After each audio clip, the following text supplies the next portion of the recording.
Xiaofan's Wuxia Tales. Chapter 788. However, he reckoned that the black-robed old man and the people in the first and second regions did not know about the background of the Pill Pagoda. Otherwise, even if he was given 100 guts, he would not dare to have such thoughts. Suddenly, the double-winged snow eagle said, "Don't you think it strange that there is a sacred weapon here?" "Yes, why?" Qin Feiyang frowned. Sacred weapons were refined by humans. Usually, they were controlled by someone and would not be left outside. Unless, of course, an expert had fallen here in the past. But there were no white bones in the ice cave. It was impossible to say that the white bones had turned into ashes. Because the temperature here was too cold, even flesh and blood would not rot. Just as Qin Feiyang was deep in thought, the black-robed old man suddenly raised his arm and grabbed the ice blade. "Don't let him succeed."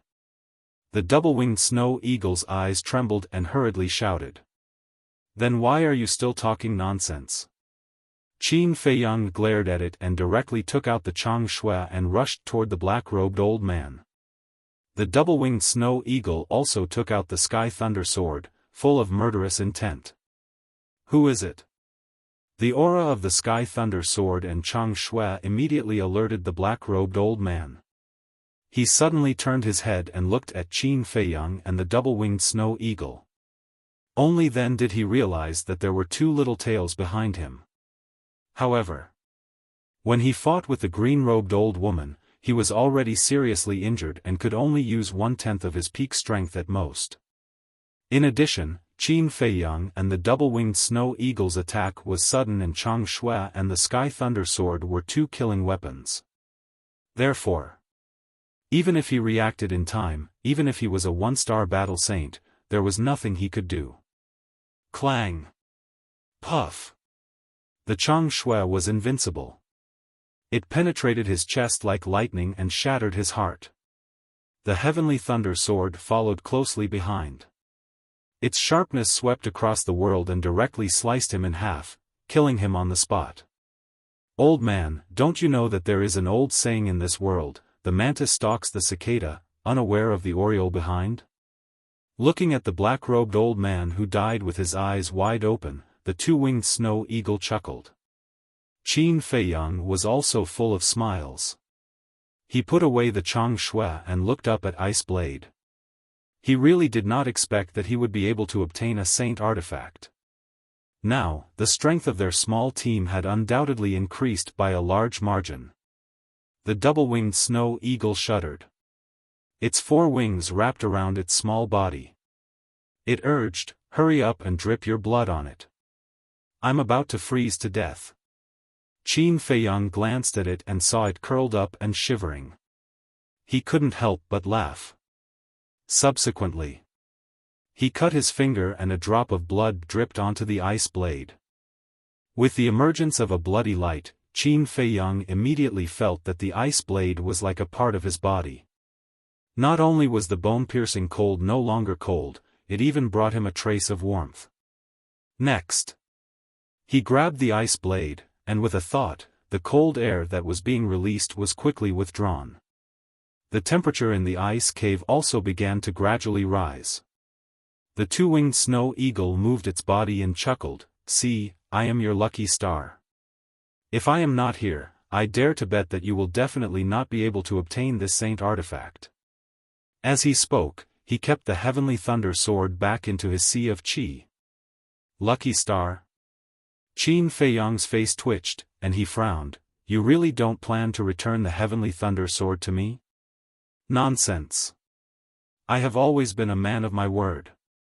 What's more, now that you have another saint artifact, what do you need the heavenly thunder sword for?" The two-winged snow eagle snorted. Qin Feiyang could not help but feel a headache coming on. This guy was simply a scoundrel. But it didn't matter. They were all on the same side anyway. It didn't matter who had the heavenly thunder sword. Clang! Qin Feiyang waved his hand and sent the ice blade to the castle. Then, he took the black-robed old man's Qinquan bag and turned to walk out. The two-winged snow eagle glanced at the ice cave and prepared to leave. But suddenly, its eyes locked onto the layer of ice on the ground, as if something had happened. Its eyes were full of surprise. "Wait!" It hurriedly called out. "What's wrong?" Qin Feiyang stopped and turned to look at it suspiciously. The two-winged snow eagle stretched out its wings and pointed at the layer of ice on the ground, saying, "Look down there, there seems to be a person." "There's a person?" Qin Feiyang was stunned. He hurriedly turned around and looked at where the two-winged snow eagle was pointing at. At that moment, his eyes were full of surprise. Under the layer of ice, there was indeed a blurry shadow.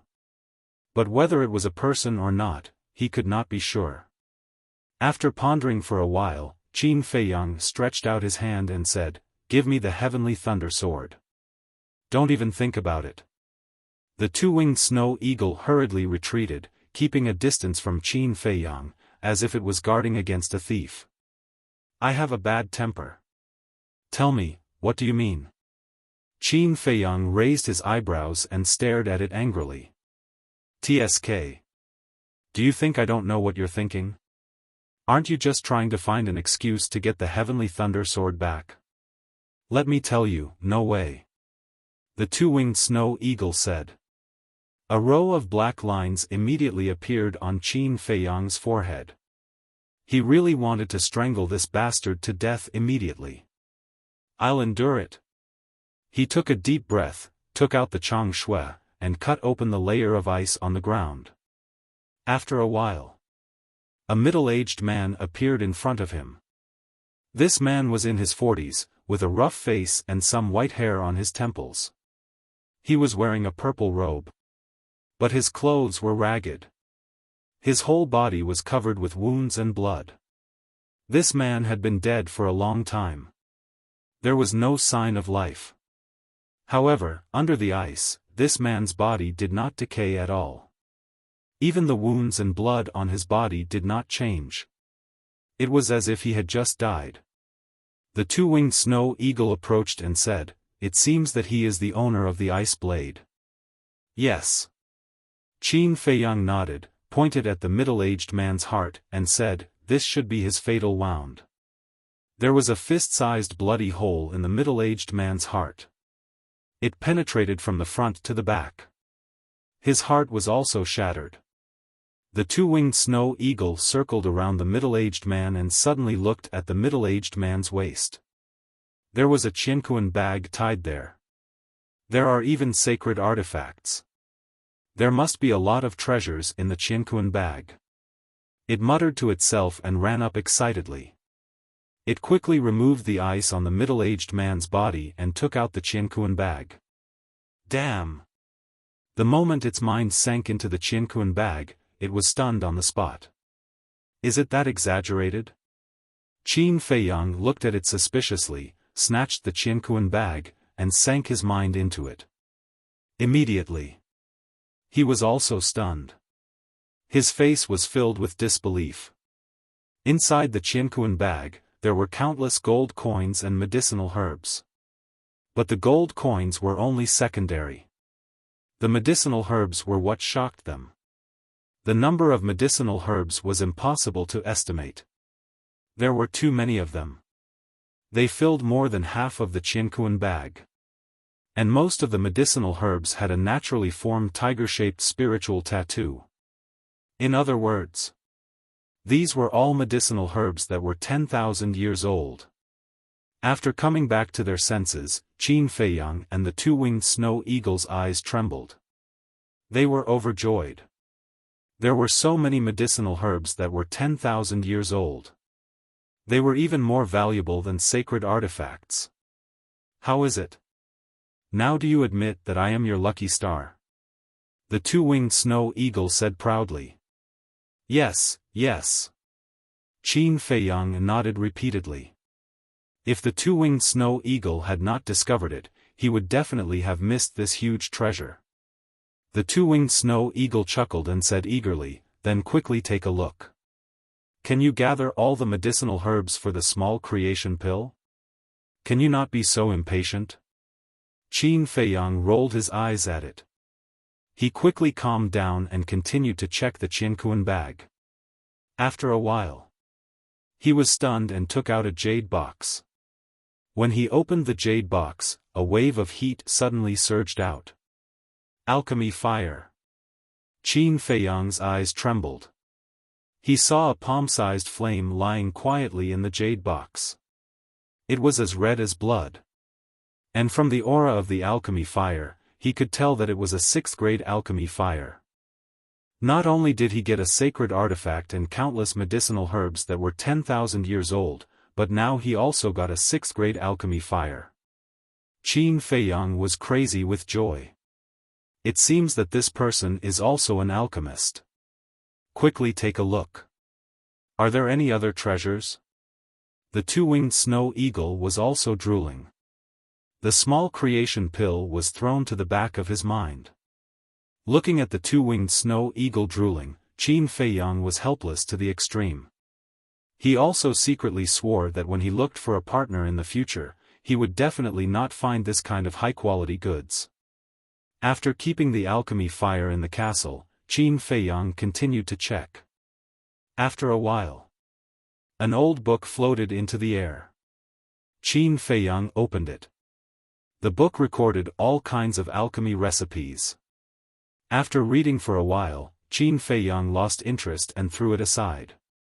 The alchemy recipes were very complete. There were even alchemy recipes for the Spirit Sea pill and the Essence Soul pill. For other alchemists, this book could be said to be priceless. But for Qin Feiyang, it was completely worthless. Because the alchemy recipes recorded in the alchemy scripture were more detailed than this. After a while, a token flew out from the Qianquan bag. Qin Feiyang grabbed it in his hand and looked down. The token was the size of a baby's palm. It was as white as jade and engraved with a giant python pattern. And on the other side, there were 3 words. Pei Chong Feng. These 3 words were like iron hooks and silver strokes, vigorous and powerful. Pei Chong Feng, Qin Feiyang muttered to himself. He looked at the middle-aged man and said, Pei Chong Feng should be his name. But this giant python pattern, what does it mean? The double-winged snow eagle said impatiently, who cares what it means? Keep looking. Qin Feiyang pondered for a while, put down the token, searched for a while, and took out another alchemy furnace. The alchemy furnace was bronze in color. It was about the size of a wash basin. There was also a giant python pattern engraved on the wall. But there was not the slightest bit of treasure light. It was simple and unadorned. It's just an ordinary alchemy furnace? Qin Feiyang was a little stunned. Only ordinary alchemy furnaces did not have treasure light. However, how could such an expert carry an ordinary alchemy furnace with him? After coming back to his senses, Qin Feiyang decisively cut his finger and dripped his blood to bind it. As soon as the blood contract was formed, a wave of information immediately poured into his mind. It's actually a 6th-grade alchemy furnace. At this moment, Qin Feiyang's body trembled.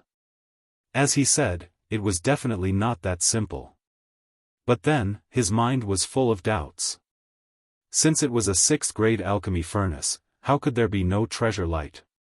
He picked up the alchemy furnace and looked at it carefully. Suddenly, his eyes locked on a certain spot, and a wry smile crept onto his face.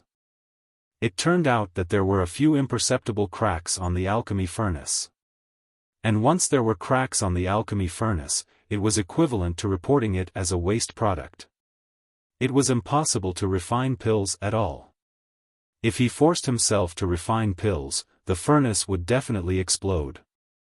In other words, although this alchemy furnace was a 6th-grade alchemy furnace, it had no value. Chapter 789. There was a python pattern on the token, as well as on the pill furnace. So there must be some meaning behind it. Perhaps he could find the answer in the Qianquan bag. Qin Feiyang continued to search the Qianquan bag. But after searching the entire Qianquan bag, he did not find anything else of value. Not to mention the meaning of the python pattern. Forget it. It's just a pattern, there's no need to delve into it. After pondering for a while, Qin Feiyang simply gave up. He packed up everything and sent it into the castle for Fatso to sort out. How do we deal with this corpse? The winged snow eagle asked. We have obtained his relics, so of course we have to bury him properly. Qin Feiyang said as he used Chang Shui to dig a large hole, placed the corpse inside, and then filled it with ice. Although there were no ice blades, the temperature here was still very low. Soon, those ice cubes merged together and sealed Pei Zhongfeng here. Senior, rest in peace. If there's a chance, this junior will avenge you. Qin Feiyang bowed and left with the winged snow eagle. Although it was purely a coincidence that he obtained Pei Zhongfeng's relics, as a person, he had to have a grateful heart. After obtaining such a large sum of wealth, he definitely had to do something to repay this person. Of course. Whether or not he could avenge Pei Zhongfeng all depended on luck. Perhaps the person who killed Pei Zhongfeng had already died. Therefore, he would not deliberately do it. Not long later, Qin Feiyang and the winged snow eagle flew out of the cave and landed in the ice valley. Looking at the ice tunnel below, Qin Feiyang was filled with emotions. He really did not expect that a chance would actually allow him to encounter such a great fortune. It was really, as the saying goes, opportunities were ethereal things that could be encountered but not sought. Crack. A moment later, Qin Feiyang waved his hand, and the cave collapsed with a loud bang. Pei Zhongfeng would also be buried underground forever. Then, Qin Feiyang looked at the winged snow eagle and said, "You also go to the castle and help count the medicinal herbs." For the sake of the small creation pill, the two-winged snow eagle was naturally very willing. After sending the double-winged snow eagle to the castle, Qin Feiyang soared into the sky and flew outside. But just as he was about to leave the ice valley, a terrifying Saint Aura suddenly appeared. Who is it? Qin Feiyang was startled, and promptly swept his eyes around. Suddenly, his pupils shrank as his gaze locked onto the ice peak on the left side of the ice valley. At the peak of the icy mountain stood an old woman with disheveled hair and blood all over her body. It was the green-robed old woman who had been fighting with the black-robed old man. He didn't die. Qin Feiyang's face was full of disbelief. One had to know. At that time, half of this person's body had been destroyed by the black-robed old man. It was impossible for him to survive. However, at this moment, not only had the shattered half of his body been repaired, but it was also standing before him, alive and well. Was he dreaming? The saint's might surged forth, imprisoning Qin Feiyang. The green-robed old woman laughed sinisterly. "Kid, you're very capable. You actually hid in the dark and reaped the benefits of the fisherman." Qin Feiyang's heart trembled. He pretended to be shocked and said, "Senior, what do you mean by this? Has this junior ever seen you, senior? Continue pretending." The green-robed old woman looked at him sarcastically. Pretend? No. This junior really doesn't understand. "Senior, what are you talking about?" Qin Feiyang said very innocently. "You don't understand? Little fellow, don't play tricks in front of this old woman. You're still too inexperienced. When you followed that old thing into the ice valley, I was also following behind you." The green-robed old woman sneered. Qin Feiyang frowned and laughed. "You should have said so earlier. I don't need to act anymore. This act is quite tiring." Then, he smiled and asked, "Since you found me, why didn't you follow me in?" Looking at the smile on Qin Feiyang's face, the green-robed old woman was quite surprised. He had thought that after being exposed, this kid would be nervous and afraid. But he didn't expect that he would actually dare to laugh. He had guts. This old woman didn't follow in because this old woman was injured and didn't have the confidence to kill that old thing. So, instead of running in and taking the risk, it's better to stay here and wait for an opportunity to move. I thought that you would be killed by him, but I didn't expect that the person who came out in the end would be you. The green-robed old woman did not hide the injuries on her body, and there was a trace of disbelief in her eyes. Maybe I'm lucky. Qin Feiyang grinned. The green-robed old woman's eyes turned cold, and said, "Don't talk nonsense with me. In short, do you want to live?" "Of course." Qin Feiyang said without hesitation. The green-robed old woman said, "Then answer this old woman's question honestly. Is that old thing dead or alive now? Isn't it obvious? He's already dead." Qin Feiyang did not hide it. "Who killed him?" The green-robed old woman frowned. "Me." Qin Feiyang nodded. "You?" The green-robed old woman looked at Qin Feiyang suspiciously, her face full of disbelief. At that time, there was only him and me in the ice cave. Other than me, who else could it be? Qin Feiyang shrugged and said. The green-robed old woman said, "I seem to remember that there was a snow eagle on your shoulder at that time. This, to tell you the truth, Senior, that snow eagle is Junior's partner. Just now, when we were ambushing that old fellow in the ice cave, we were discovered by that old fellow. In order to save me, Snow Eagle unfortunately died in his hands. But in the end, I finally killed that old fellow and took revenge for it." Qin Feiyang sighed, there was an unresolvable sadness between his brows. "In order to save the master, you did not hesitate to sacrifice yourself. You are very lucky to have met such a loyal companion. However, you are only a 7 Stars War sect. Even if that old thing is heavily injured, you don't have the ability to kill him. Obviously." The green-robed old woman still did not believe Qin Feiyang's words. "I was lucky." Qin Feiyang once again used this very convenient and very useful excuse. "Luck?" The green-robed old woman sneered and said, "All right, it doesn't matter how he died. As long as he's dead, it's fine. Hand over that ice blade." Qin Feiyang raised his eyebrows, and said, "Senior, aren't you making things difficult for me?" While he was speaking, he was also secretly observing the old woman's injuries. Although half of the old woman's body had already been repaired, her aura was still very weak. Her face was also pale. It was obvious that the damage caused by the black-robed old man had not healed. Qin Feiyang was thinking whether or not he could give it a try. Because, if he didn't get rid of this person now, then this person would definitely chase after him and beat him up in the future. Moreover, when this person's injuries were healed, it would be even harder to deal with him. So, if he wanted to eliminate future troubles, he had to take advantage of the present. However, judging from the strength of the aura, although the green-robed old woman was also injured, her situation was better than the black-robed old man's at that time.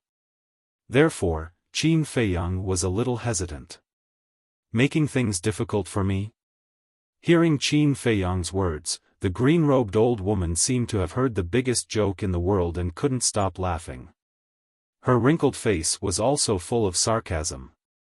"Little guy, haven't you heard of a saying? The treasures of the world belong to the capable. You are not qualified to have such a sacred object like the ice blade, and you don't have the life to enjoy it. I don't want to talk nonsense with you. Hand it over, and I can spare your dog life." The green-robed old woman said, obviously beginning to lose her patience. Hearing that, Qin Feiyang secretly sneered. "What do you mean by the capable? Do you really think of yourself as a scallion?" But on the surface, he pretended to be surprised and asked, "Can you really let me go?" "I mean what I say." The green-robed old woman nodded, but there was a trace of killing intent hidden in the depths of her eyes. You really didn't lie to me? Qin Feiyang confirmed again. The green-robed old woman's face darkened on the spot. Senior, don't get me wrong. It's not that I don't believe you. It's because I'm too kind and easy to believe, so I'm often deceived. So this time, I want to confirm it properly. Qin Feiyang said with a face of sincere fear. Kind? After all, the ice blade was a sacred weapon. Who would be willing to give it to others? How about this? The two of us can be considered to be fated. You give the ice blade to this old woman, and this old woman will give you 2 superior battle arts as compensation for your loss. The green-robed old woman said. However, the so-called compensation was just a delaying tactic. When Qin Feiyang heard this, he also beat her at her own game. He pretended to be very happy and asked, "Do you have any auxiliary battle arts?" Yes. Chapter 790. Qin Feiyang was overjoyed. Holding the ice blade, he ran towards the old woman in a green robe excitedly. Stand there and don't move. Just throw it over. The old woman in a green robe's face changed as she hurriedly shouted. Qin Feiyang slammed on the brakes and stopped in the air. He was extremely annoyed in his heart.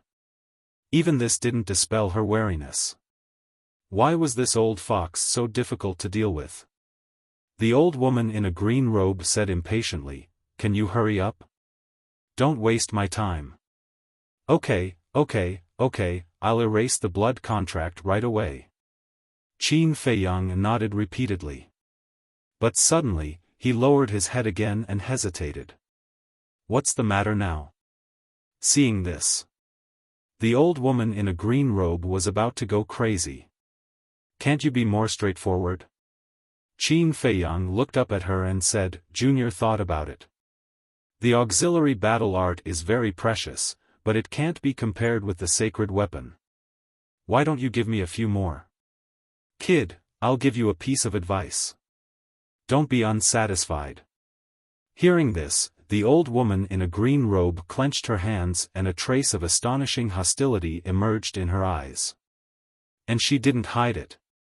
Seeing this, Qin Feiyang not only didn't panic at all, but there was also a trace of pride in the depths of his eyes.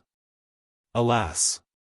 Senior, it's not that Junior is unsatisfied, but it's really too much of a loss. How about this, replace the superior battle art with a perfect battle art. Junior is not greedy, just one will do. Qin Feiyang said solemnly. The old woman in a green robe's eyes became more and more gloomy. Qin Feiyang asked cautiously, could it be that Senior doesn't have a perfect battle art? He wasn't talking nonsense when he said this. Since he couldn't get close to the old woman in a green robe, then he would change to another way. Infuriate this old fox. Once this old fox was angry, she might take the initiative to snatch it. It was also clear that his words had played a certain role in this matter. No. The old woman in a green robe gritted her teeth. Her patience had been challenged by Qin Feiyang, which made her almost on the verge of rage. No? Aren't you a battle saint? Why don't you even have a perfect battle art? Senior, don't try to trick me. Qin Feiyang said unhappily. I really didn't. The green-robed old woman spoke word by word. She clenched her fists so tightly that they had turned white. He doesn't even have a perfect battle art. Isn't he a little too weak? Qin Feiyang muttered. Although his voice was very soft, it was clearly heard by the old woman in green. Of course. He deliberately said it for the green-robed old woman to hear. Boom! Immediately, a terrifying aura rushed out from the old woman's body. In the meantime, the previously weakened saint aura suddenly strengthened, imprisoning Qin Feiyang in the void. Senior, what are you doing? Let's talk things over, don't fight. Qin Feiyang's expression also changed on the spot, and he hurriedly roared in horror. Congratulations. You've completely worn out my patience. Now, even if the Heavenly King comes down, he won't be able to save you." The green-robed old woman laughed sinisterly. The Saint aura continued to strengthen. Qin Feiyang's face was distorted and full of pain. And the pores all over his body were spurting blood. In an instant, he became a bloody man. At the same time, Qin Feiyang was also quite annoyed. The plan did succeed. The green-robed old woman was enraged. But this old fox just wouldn't get close to him. He racked his brains to think, what else could he do? Suddenly, an idea flashed in his mind. Boom! The next moment, he suddenly raised his head, forcibly broke through the shackles of the Saint aura, and shouted at the green-robed old woman, "If you don't give me a perfect battle art, I won't give you the ice blade even if I die." After saying that, he turned around and fled in panic. Looking at Qin Feiyang's back, the green-robed old woman was extremely shocked. He could actually break through her Saint aura. This little bastard, sure enough, was not simple. But immediately after, a monstrous anger rose from her body. He could obviously break the shackles of the Saint aura, but he didn't do so. He even talked a lot of nonsense with her. He was obviously playing with her.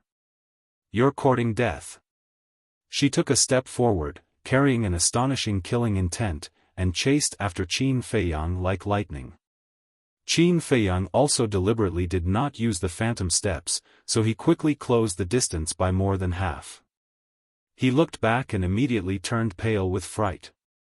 He quickly stopped in the air and waved his hand, "Senior, I know I was wrong. Don't come over, I will immediately erase the blood contract." Too late. The green-robed old woman smiled coldly. In her opinion, Qin Feiyang's extraordinary means was to be able to break free from the shackles of the Saint aura. And this, for her, was not a threat at all. Therefore, she didn't want to talk nonsense with Qin Feiyang anymore. Qin Feiyang's face was as pale as paper, and he shouted, "Don't, I was really wrong, please spare me." The green-robed old woman remained silent, her expression extremely cold, and her eyes were filled with killing intent. Whiz!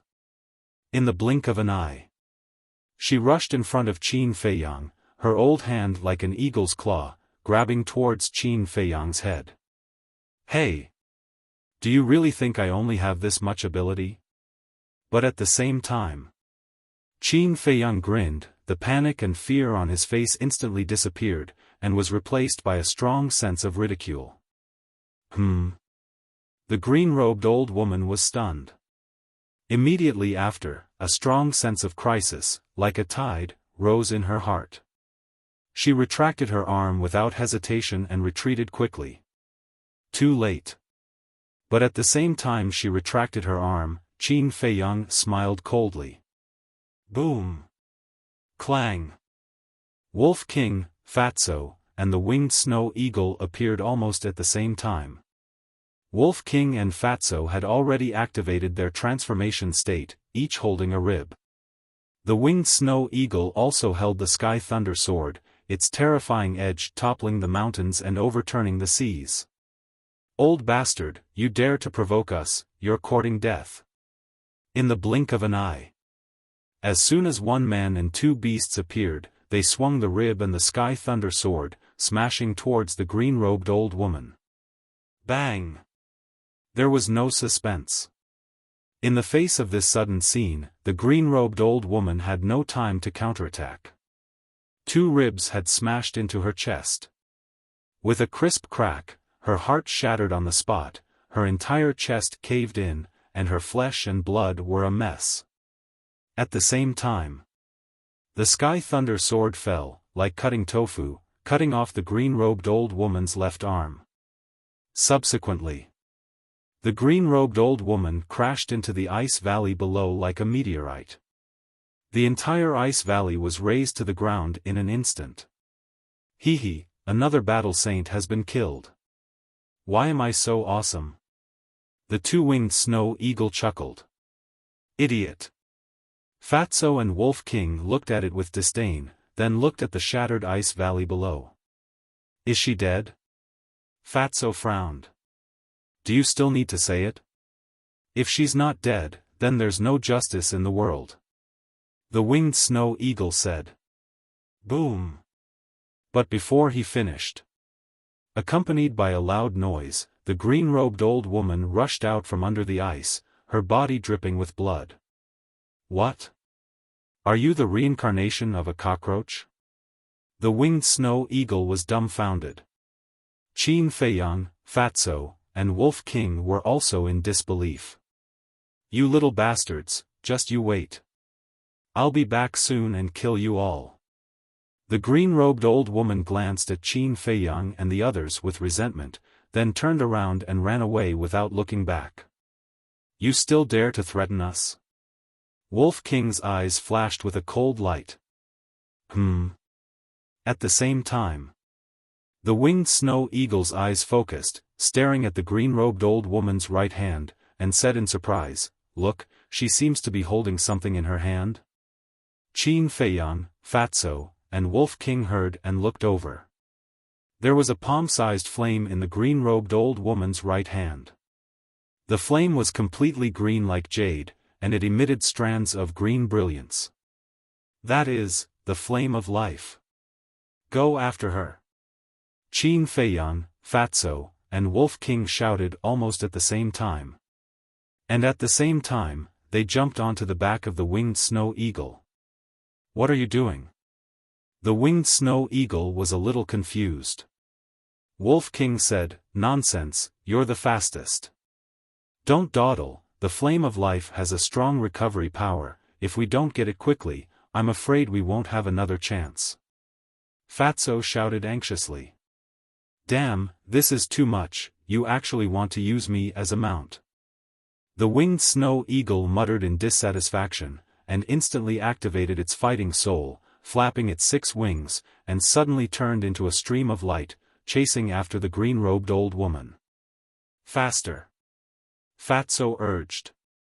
Don't rush. Her heart is broken, it won't be easy to recover in such a short time. With this guy's speed, it'll be easy to catch up with her. Qin Feiyang said. That's right, the eunuch is more anxious than the emperor, it's talking about people like you. The winged snow eagle despised. Fatso snorted, Don't talk nonsense, be careful that Fat Lord will destroy you. What the hell? Who gave you the guts to say such words? Come, let's have a fight, let's see who will destroy who. The winged snow eagle was unhappy, and directly started to clamor. Qin Feiyang could not help but feel a headache coming. What kind of time is it, still in the mood to bicker? As Qin Feiyang expected, in less than 100 breaths, the winged snow eagle caught up with the green-robed old woman. Swoosh! The 2 men and 2 beasts spread out, trapping the green-robed old woman in the middle. The winged snow eagle ridiculed, Where are you going? The green-robed old woman's eyes darkened, and said, Who exactly are you? Why have I never heard of you in the 3rd area? Although these 2 men and 2 beasts had not stepped into the realm of War Saint, their methods were extremely shocking. Moreover, she could tell at a glance that the heavenly thunder sword was a sacred artifact. And those 2 ribs, although they did not have the holy aura, gave her the feeling that they were no worse than sacred artifacts. If you added the ice blade in Qin Feiyang's hands, that was to say, these little bastards had a total of 4 sacred artifacts. For sacred artifacts, what kind of concept was this? She didn't dare to think about it. Qin Feiyang said indifferently, Who we are is not important, what's important is the fire of life. Hand over the fire of life, and I'll spare your dog life. Hearing this, the green-robed old woman was so angry that she was about to vomit blood. Previously, she had used this kind of high and mighty attitude and tone to look down on the young man in front of her. But now, the tables had turned, and she, the War Saint, was being looked down upon. She understood the principle of 30 years in the East, 30 years in the West. But wasn't this too fast? She was unwilling. Looking at the fire of life in her hand, she raised her head to look at Qin Feiyang, and said, "How can I believe that what you said is true? Don't treat me like a villain like you. I always keep my word. Also, don't try to stall for time." Qin Feiyang said. The green-robed old woman glanced at the two men and two beasts, and couldn't help but feel despair in her heart. To think that she, a dignified war saint, was actually forced to such an extent by 4 war masters. It was simply too laughable. And the reason why Qin Feiyang did not directly snatch it was because he was worried that the green-robed old woman would do something desperate and swallow the fire of life. Chapter 791. In the sky, heavy snow fluttered, and cold currents swept in all directions, chilling to the bone. Qin Feiyang and the others stood in the air, holding battle weapons in their hands, their bodies filled with a murderous aura. The old woman in green robes who was surrounded in the middle looked particularly helpless, giving off a desolate feeling. "What are you waiting for? Quickly throw it over." Fatso raised his eyebrows and stretched out his hand.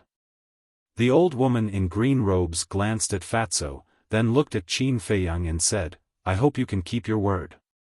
With that, she waved her arm, and the fire of life flew out of her hand towards Qin Feiyang.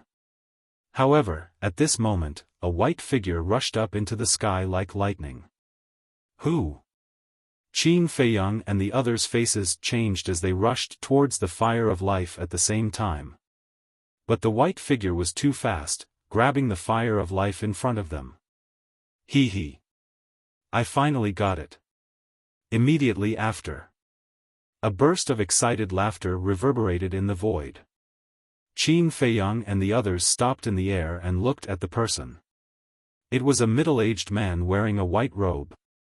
His facial features were as sharp as a knife, and he looked extremely cold. Cui Qingqing. At the same time, the old woman in green robes also stared at the middle-aged man, her old eyes flashing with a shocking cold light. Cui Qingqing waved his hand and kept the fire of life in his qianquan bag, then turned to look at the old woman in green robes and said, "Old witch, you didn't expect that I would suddenly appear. Why are you here?" The old woman in green robes said gloomily, "I've always been here, it's just that you didn't notice." But then again, 2 great battle saints were actually plotted against by a few little guys. You guys are really embarrassing. Cui Qingqing's eyes were full of ridicule. Damn it! The old woman in green robes cursed. Cui Qingqing's gaze turned and looked at Fatso and Wolf King, and finally looked at Qin Feiyang and smiled. "Young man, you are very good, I admire you very much." "Is that so?" Qin Feiyang smiled faintly, but he became vigilant in his heart. The aura emitted by this person was not any weaker than the green-robed old woman. This was enough to prove that he was also a battle saint. Of course. That's because there aren't many people who would dare to plot against them in the 3rd district. What do you think?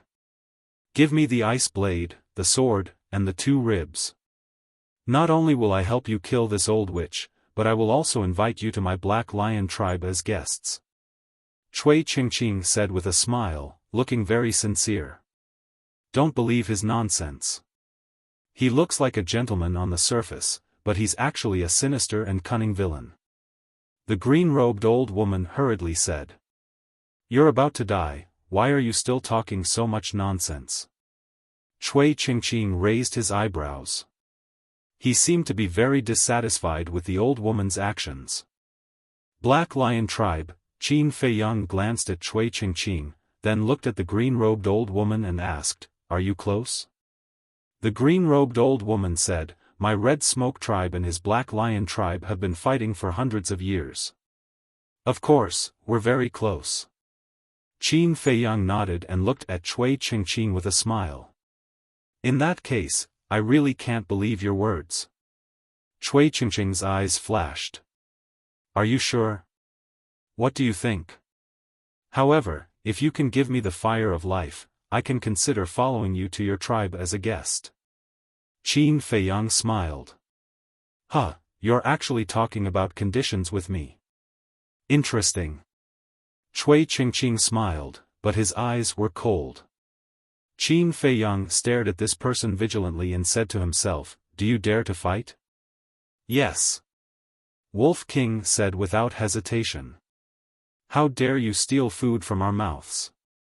Even if he's a battle saint, we'll make him pay the price." "That's right. We have 2 sacred artifacts, Mu Tianyang's God's Bone, and even Chang Shui. What's there to be afraid of?" Fatso and the 2-winged snow eagle also secretly replied. Their words were filled with a shocking killing intent. When Qin Feiyang heard this, his blood boiled. He said to himself, "Then let's kill him and take back the fire of life." Boom! As soon as he finished speaking, they did not hesitate any longer. Their auras exploded and they charged towards Cui Qingqing at the same time. Cui Qingqing was stunned.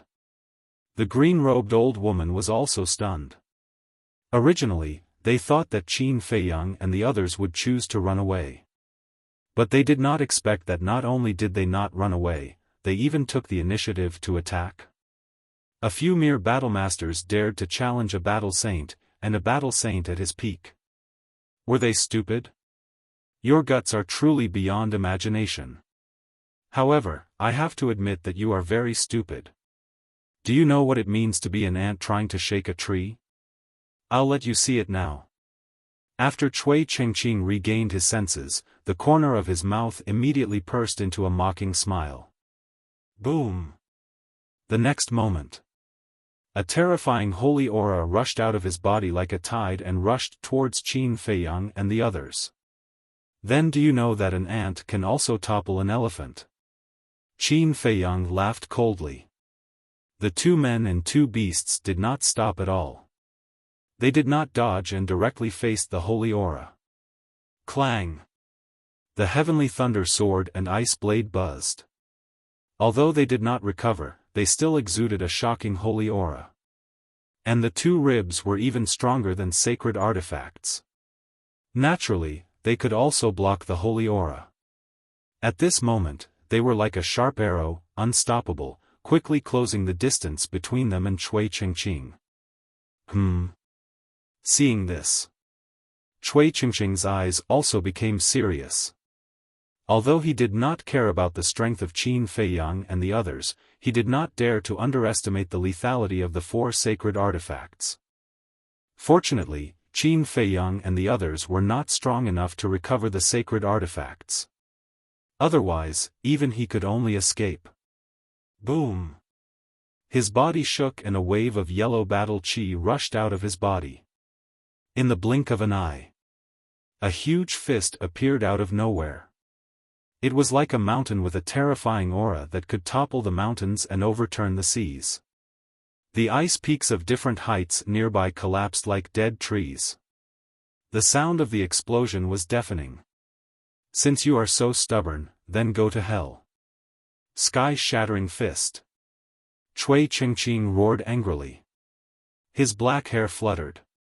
That huge fist shook violently in the void. With a destructive aura, it blasted towards Qin Feiyang and the others. I will block it. You guys work together and be sure to seriously injure him in one blow. Qin Feiyang secretly shouted. No, you are too weak now. I will block this fist. The double-winged snow eagle hurriedly said. Cui Qingqing was also a 1-star battle saint, but compared to the heavily injured green-robed old woman, he was much stronger. And this sky-shattering fist, judging from its aura, should be a superior battle art. A 1-star battle saint with the enhancement of a superior battle art. In other words, the power of Cui Qingqing's fist was comparable to that of a 4-star battle saint. Therefore, the dual-winged snow eagle was worried that with Qin Feiyang's strength, he might not be able to block this punch. If he couldn't block it, then he would definitely be smashed to pieces. But it was different. It had a higher cultivation than Qin Feiyang, a 9-star battle sect. And now, it had mastered the perfect battle art, the goshawk's tyrannical body. Coupled with the heavenly thunder sword, if it went all out, its chances of success would definitely be higher than Qin Feiyang. However, Qin Feiyang did not listen to it and directly used the phantom steps to welcome the fist. He naturally knew about the dual-winged snow eagle's worries and was very touched. Because this meant that the dual-winged snow eagle had completely integrated into this small team. Therefore, he could not let the dual-winged snow eagle take the risk. Because, although the dual-winged snow eagle was a 9-star battle sect and was only a small realm away from Chui Qingqing, the difference between a battle sect and a battle saint was too great. It was no exaggeration. If there was no extraordinary method or external help, a 1-star battle saint could instantly kill a large number of 9-star battle sect. Therefore, he dared to conclude that the dual-winged snow eagle would definitely not be able to block this punch. As for him, although his cultivation was not as good as the dual-winged snow eagle, in terms of methods, the dual-winged snow eagle could be said to be far behind. For example, the return word tactic could ignore the barrier between realms and directly challenge those of a higher realm. And then there was Chang Shui and the ancient castle, which were both mysterious and unfathomable divine objects. And now, he had fused with the fire of life, and with the protection of the battle word tactic, it was equivalent to a true immortal body. Therefore, he was very confident that he could block Chui Qingqing's punch. However, the dual-winged snow eagle was very angry about this. This bastard, why didn't he listen to his advice? At the same time, Chui Qingqing was also rather surprised. But immediately after, his face was filled with disdain. He no longer paid attention to Qin Feiyang. Shua. He took a mysterious step, and his speed suddenly doubled as he charged towards Fatso and Wolf King. In his eyes, Qin Feiyang was already a dead man, and there would be no accidents. He. It seems that he really thinks of us as soft persimmons that he can do whatever he wants. Wolf King and Fatso looked at each other and laughed sinisterly. What's going on? How can you still laugh? The dual-winged snow eagle looked at the man and wolf's behavior and felt a little uncomfortable. Young man, you're still too young. Little Qin Zi never does anything that he's not sure of, so there's no need to worry at all. Yes, just do as boss says. Wolf King and Fatso patted the dual-winged snow eagle's head, and fearlessly faced Chui Qingqing. Is that so? The dual-winged snow eagle looked at Qin Feiyang suspiciously, and then followed behind Fatso and Wolf King and swept towards Chui Qingqing. Seeing this, the sarcasm on Chui Qingqing's face became thicker, and then he looked at the Sky Thunder sword and the 2 ribs, his eyes full of greed. This kind of sacred object is simply a waste in the hands of idiots like you. He smiled contemptuously, as fast as lightning, and in the blink of an eye, he landed in front of Fatso and Wolf King. He stretched out his hands and slapped at Wolf King and Fatso's chests. We'd love to. What? Since you're so awesome, why don't you take out a sacred object and show us? Fatso and Wolf King sneered. At the same time, they swung the ribs, as if holding 2 dog-beating sticks, and smashed at Chui Qingqing's arms. Chui Qingqing frowned and did not dare to touch it with his bare hands. In a flash, like a ghost, he circled behind the 2 beasts and locked his eyes on the dual-winged snow eagle. The dual-winged snow eagle was a 9-star battle sect and the biggest threat. As long as he got rid of it first, it was tantamount to victory. Damn it, do you want to die? The dual-winged snow eagle was naturally unhappy. Fatso and Wolf King were in front of it. Instead of dealing with them first, they wanted to kill it first. Did they think it was easy to bully? Goshawk tyrant body. It roared, and a blood-red aura rushed out of its body. In less than half a blink of an eye, its feathers and eyes turned blood-red, as if they were dyed with blood. Moreover. Chapter 792. This aura, could it be a perfect combat art? Cui Qingqing stared at the double-winged snow eagle, dumbfounded. At least you have a good eye. The double-winged snow eagle sneered. Impossible, how could the legendary perfect combat art exist in the third zone? Cui Qingqing was in disbelief. At the same time, in the sky, Qin Feiyang was very close to the giant fist. Boom! He decisively activated the combat art, raised his arm at lightning speed, and slammed his palm in the air. Crash! A glaring golden light suddenly roared and turned into a giant wave, rushing toward the fist. At that moment, the two collided, and an earth-shattering explosion was heard. Qin Feiyang immediately groaned and flew far away like a meteorite. Blood kept spurting out from his mouth. His right hand, which had used the return art, was instantly crushed and turned into a bloody mist. Even his body was quickly covered in bloody scars. Blood gushed out like a spider web, and it was a ghastly sight. Boom! Crack! In the end, he crashed into a glacier in the distance. Air billowed and it was overwhelming. Within a radius of 10 miles, the ground cracked and the mountains collapsed. Countless beasts were also affected. Corpses were everywhere, and the glacier was stained with blood.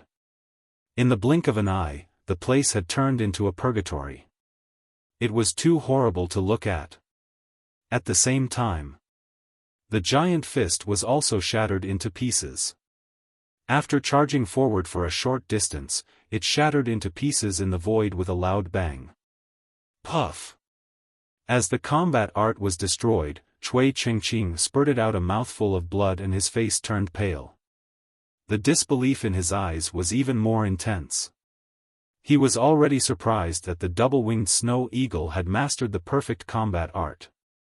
However, he did not expect Qin Feiyang to be able to block his combat art. No. It was not blocking. It was destroying. Blocking and destroying were two completely different things. Where did this group of bastards come from? How could they have such shocking skills? Boss, at the same time. Fatso looked at the shattered glacier with a worried face. Although he believed in Qin Feiyang, he couldn't help but feel anxious when he saw the injuries caused by the sky-shattering fist on Qin Feiyang.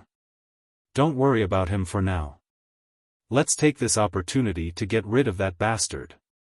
The Wolf King stared fixedly at Cui Qingqing, his eyes flashing with unparalleled ferocity. First, the double-winged snow eagle revealed its perfect battle art, then, it was Qin Feiyang's turn to show his strength. Right now, Cui Qingqing was deeply shaken, so this was a good opportunity. When Fatso heard this, he turned to look at Cui Qingqing with murderous intent in his eyes. Kill! With a furious roar, he charged towards Cui Qingqing with Wolf King. The double-winged snow eagle also unleashed its lightning-fast attacks and pounced madly. However, Cui Qingqing was still a battle saint. Whether it was his battle experience or his battle instincts, he surpassed ordinary people.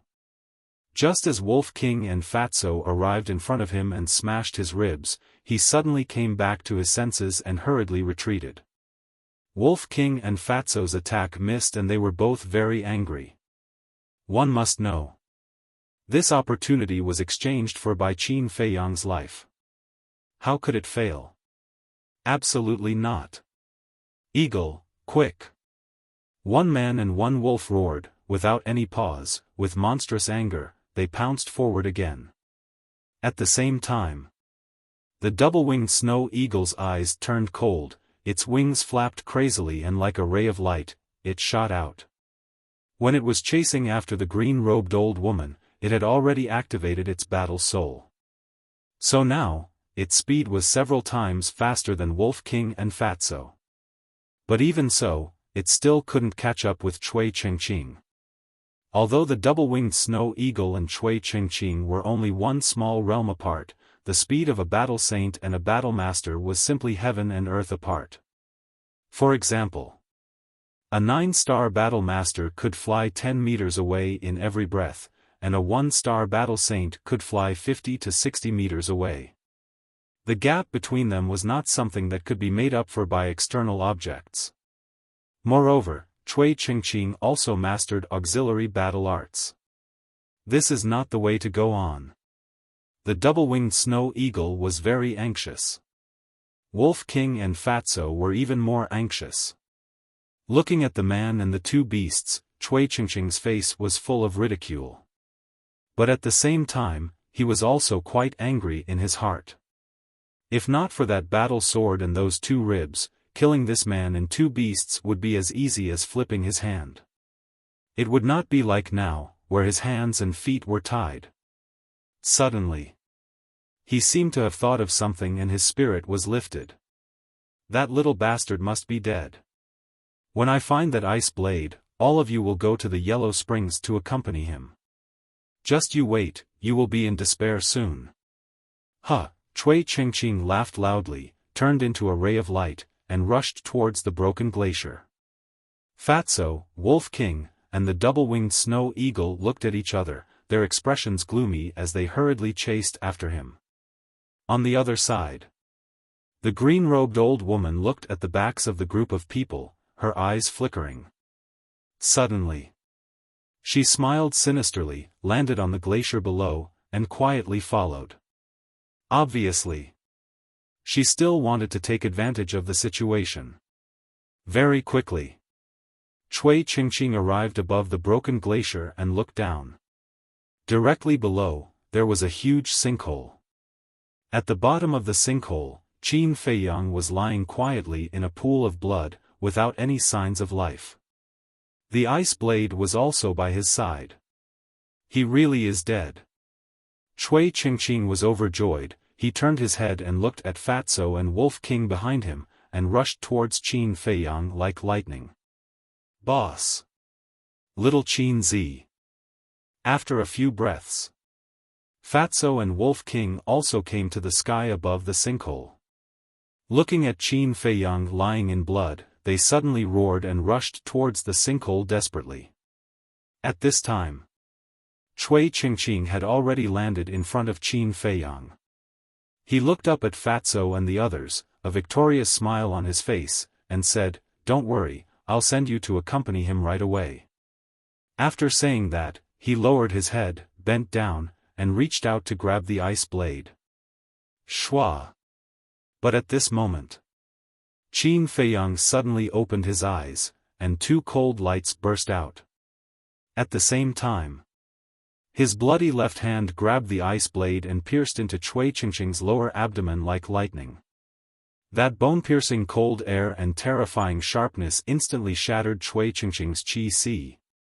Ah! A blood-curdling scream immediately resounded through the sky. Once the qi was shattered, no matter how high the cultivation was, it was equivalent to a cripple. Fatso and Wolf King were stunned.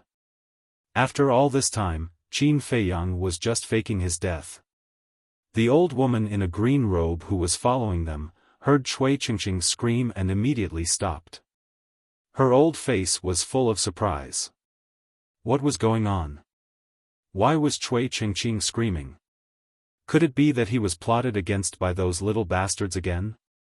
Because the distance was a bit far, and Qin Feiyang and Cui Qingqing were at the bottom of the sinkhole, the old woman in a green robe did not know what had happened.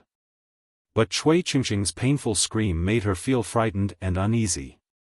Shwa! After a little struggle, she decisively turned around and fled this place. But at this time, the double-winged snow eagle found her and was quite surprised. She did not escape. Fatso also followed the double-winged snow eagle's gaze and looked at the old woman in a green robe.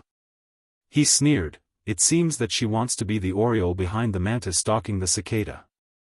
Since she wants to die, we must certainly fulfill her wish. Fatso, eagle, you go and kill her. I will go and help little Qin Zi." Wolf King's eyes flashed with killing intent. No problem. Fatso and the double-winged snow eagle laughed, turned in the air, and chased after the old woman in a green robe. Wolf King continued to rush towards the sinkhole. At the bottom of the sinkhole, Cui Qingqing had stopped screaming and looked at Qin Feiyang in disbelief. "Why are you not dead?" "Why?" Qin Feiyang chuckled and forcefully pulled out the ice blade. Cui Qingqing's heart suddenly spurted blood like a column, and he collapsed weakly. Qin Feiyang slowly got up. The injuries all over his body made him grimace in pain. However, he was strong-willed and could still bear it. After getting up, he took a deep breath, looked down at Cui Qingqing, and said, "Because I have merged with the fire of life." "What?" Cui Qingqing's face changed, and he said in shock, "You also have the fire of life?" Qin Feiyang said, "Is it strange?" "Isn't it strange?" Cui Qingqing asked. "How could ordinary people obtain a treasure like the fire of life?" But then, he said, "No, even if you have merged with the fire of life and have an immortal body, there is still a limit. Once this limit is exceeded, you will still die. And the sky-shattering fist is my strongest trump card, and I am a battle saint. Just the fire of life is not enough to let you live. There must be other factors." Cui Qingqing said. "You are quite smart." "Yes, in addition to the fire of life, I also have a divine art. The fusion of this divine art and the fire of life can give me a real immortal body." Qin Feiyang said. "Divine art?" Cui Qingqing looked surprised and said, "Who are you?" Qin Feiyang said, "Qin Feiyang." "What? You are Qin Feiyang who slaughtered all the creatures in the first and second areas?" Cui Qingqing's eyes widened. Qin Feiyang raised his eyebrows and said angrily, "Who told you? Your evil deeds are now known by everyone in the third area. Do you still need others to tell me?" Cui Qingqing sneered. Qin Feiyang furrowed his brows. Who was it that was spreading rumors? Mysterious Madam? But the mysterious Madam said that she would not disturb him for at least 5 years. So she should not have come to the third area to spread these rumors. Could it be Mu Qing? With the grudge between him and Mu Qing, it was really possible that she deliberately tricked him. Just as Qin Feiyang was deep in thought, Cui Qingqing's eyes flashed slightly. He raised his hand and reached for his qiankuan bag, and the fire of life immediately rushed out of his qiankuan bag. Then he grabbed the fire of life and stuffed it into his mouth. "You're courting death." Seeing that Cui Qingqing was about to succeed, Wolf King rushed over from the sky, grabbed his ribs, and smashed his head with his rod. Ah, crack! Accompanied by a shrill scream, Cui Qingqing's head exploded like a watermelon, and he died on the spot. Trash! Wolf King looked at Cui Qingqing with disdain, grabbed the fire of life, and looked at Qin Feiyang. "You're too careless. What if he really swallowed it? You still have the nerve to talk about me? I created such a good opportunity for you, but what about you? You didn't even hurt a single hair on his head.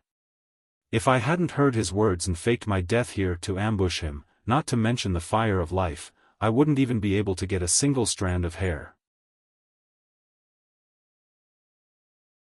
Chapter 793. Hearing Qin Feiyang's words, Wolf King laughed embarrassedly. Qin Feiyang rolled his eyes at it, took out a healing pill and swallowed it. This time, his injuries were very serious. Not only was his body cracked, even his internal organs were severely injured. However, after fusing with the fire of life, every cell in his body was filled with a huge amount of life energy. With the help of the healing pill, his life was not in danger.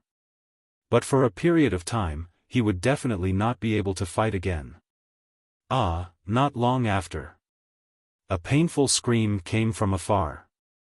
It was the green-robed old woman's scream. Qin Feiyang raised his head and looked at Wolf King, searched Cui Qingqing's qiankuan bag. Qiankuan bag? Wolf King was slightly stunned, and then its eyes lit up. It hurriedly squatted on the ground and stretched out its claws to search Cui Qingqing's clothes. Soon, it took out a Qianquan bag, checked it for a while, and said in joy, "There are so many 10,000-year-old medicinal herbs." "Is that so?"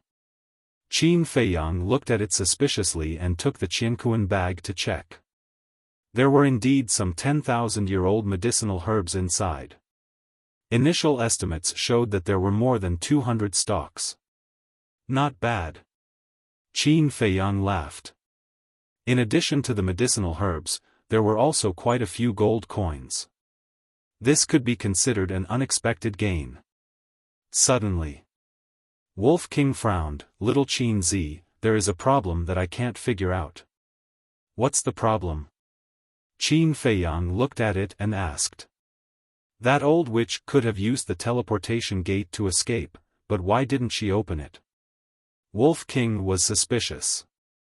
Qin Feiyang was stunned. Wolf King's words really reminded him. As a war saint, he must have some teleportation gates on him at all times.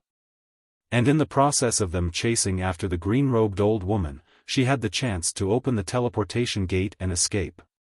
But why didn't she take out the teleportation gate until she died? After a while, Wolf King turned to look in the direction of Fatso and the two-winged snow eagle and asked suspiciously, "Strange, why haven't Fatso and Old Eagle returned yet?" Qin Feiyang also frowned. The place where the screams came from was about 2 to 3 miles away from here. Logically speaking, Fatso and Shuang should have arrived by now and joined them. Could something have happened? "Let's go and take a look." Qin Feiyang's heart sank. He dragged his tired body and flew over.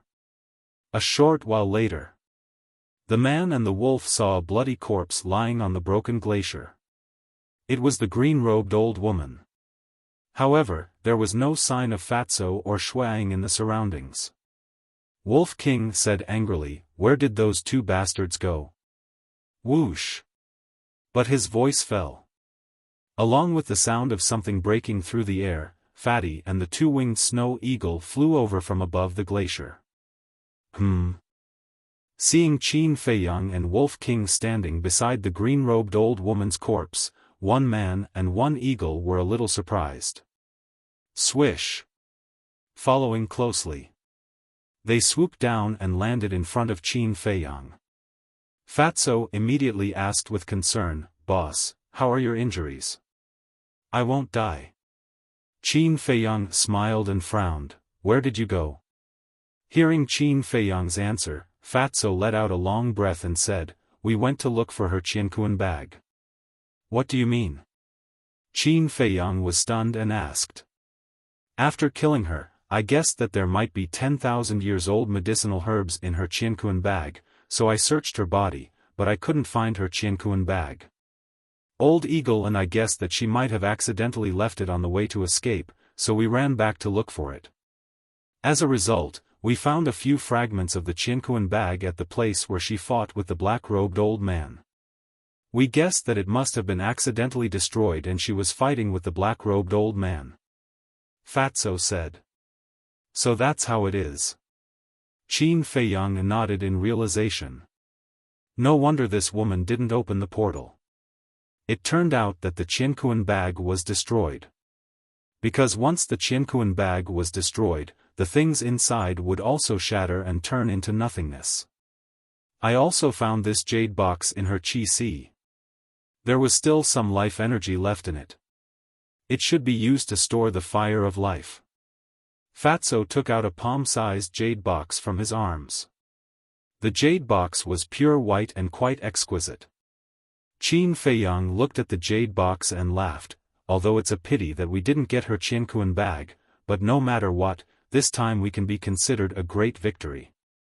Go to the castle immediately and count the spoils of war this time. I estimate that we should be able to gather a few sets of small creation pills medicinal ingredients." Without waiting for Qin Feiyang to finish speaking, Fatso and Wolf King couldn't help but become excited. Especially the double-winged snow eagle. Suddenly, Wolf King stared at the fire of life in Qin Feiyang's hands, rolled his eyes, and laid on the ground with a plop, exclaiming, I can't take it anymore. What's going on? Qin Feiyang and the others looked at it in shock. When I was fighting with Cui Qingqing just now, I suffered a very heavy injury. I have to fuse with the fire of life to be saved. Wolf King said in despair. Qin Feiyang, Fatso, and the double-winged snow eagle looked at each other in dismay. At that time, they were all present. Why didn't they see this guy injured? If you want the fire of life, just say it. Why make up such a lame excuse? I can't take it anymore. Qin Feiyang, quickly save this emperor. In the future, this emperor will definitely do his best for you until the day he dies. The double-winged snow eagle also lay on the ground, stretched out its wings, and looked helplessly at Qin Feiyang. Qin Feiyang's face twitched. Seeing the double-winged snow eagle imitating him, Wolf King was unhappy. He turned over and got up, angrily saying, "What's the point of this? Shouldn't everything be first come, first served? What a joke. I contributed the most to snatching the fire of life this time. Of course it should belong to me."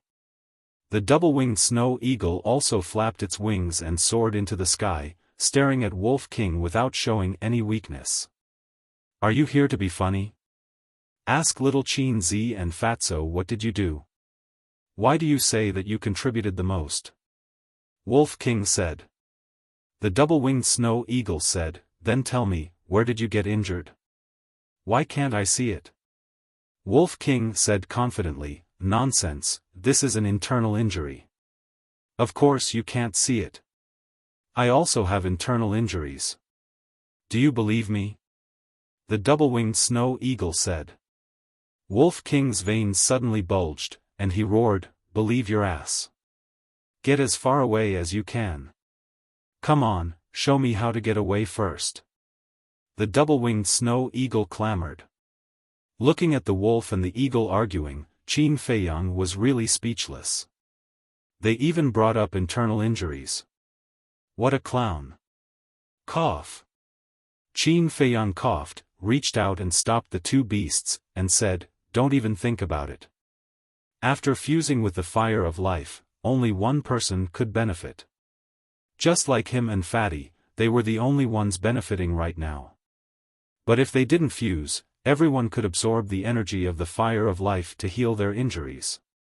So, unless it was a matter of life and death, he wouldn't let anyone fuse with it." Schwa. After saying that, Qin Feiyang waved his hand and sent Fatso and Wolf King to the castle. Fire of life, 6th grade alchemy fire, saint-level weapon ice blade, and countless tens of thousands of years old medicinal herbs, risk and opportunity coexist. This sentence is indeed true.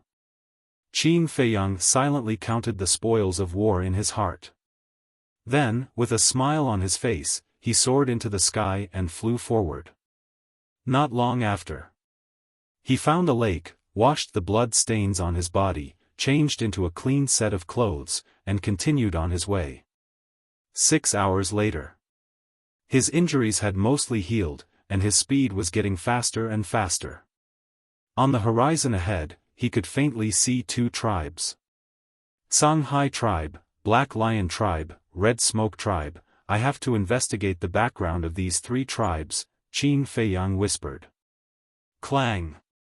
Suddenly, the sound of weapons colliding entered Qin Feiyang's ears.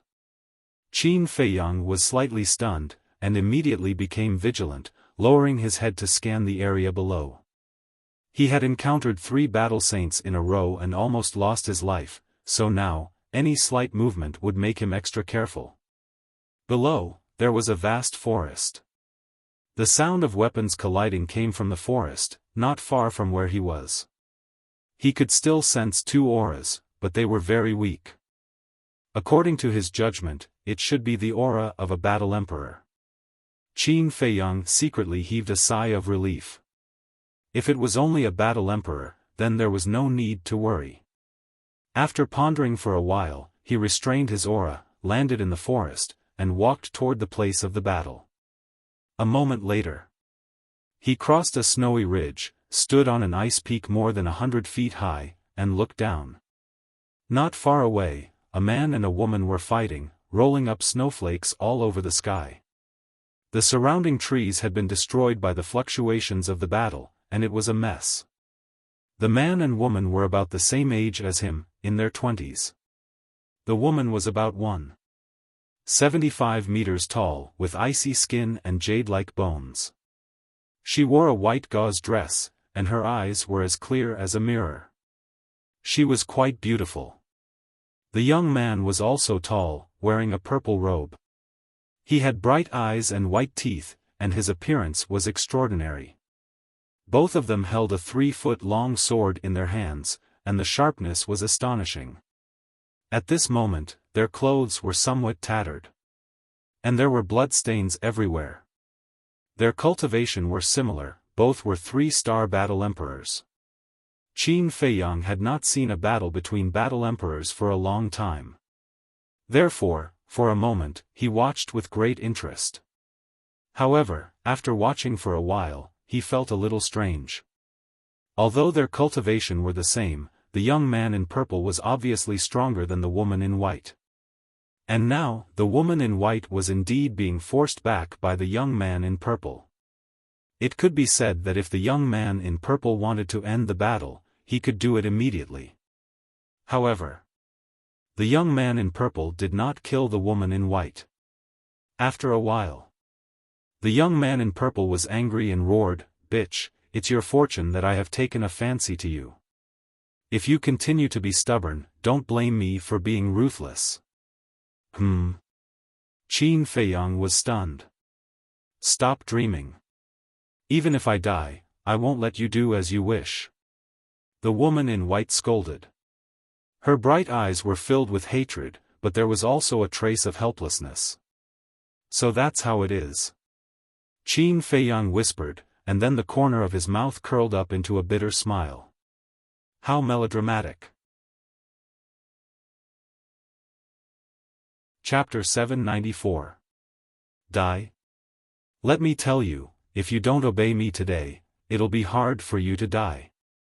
The purple-clothed young man smiled disdainfully and stepped in front of the white-clothed woman, slashing the sword in his hand with all his strength. The white-clothed woman seemed to be a little flustered and blocked with her sword. Clang!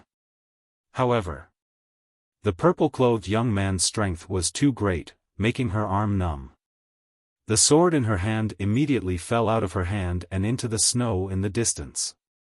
"See? This is the difference between you and me." The purple-clothed young man's disdain was even stronger. He raised his hand and slapped the white-clothed woman's chest. Puff! Suddenly, the white-clothed woman's delicate body trembled and spat out a mouthful of blood. With a bang, she flew out and hit a tree stump. Hee. It feels good. The purple-clothed young man looked down at his palm and then looked up at the white-clothed woman's chest. There was a trace of lewd smile in his eyes. "Bastard! You wait, my father won't let you go." The white-clothed woman was angry and shouted. "Don't worry. When the rice is cooked, your father will not kill me, but will beg me to marry you." The purple-clothed young man licked his lips and threw away the sword in his hand. Like a hungry wolf, he pounced on the white-clothed woman and couldn't wait to reach his hands into her dress. "Bastard, stay away from me." The white-clothed woman was terrified to the extreme and desperately tried to push the purple-clothed young man away. But facing the purple-clothed young man who was beastly, how could she break free? Helplessness and despair instantly drowned her body and mind.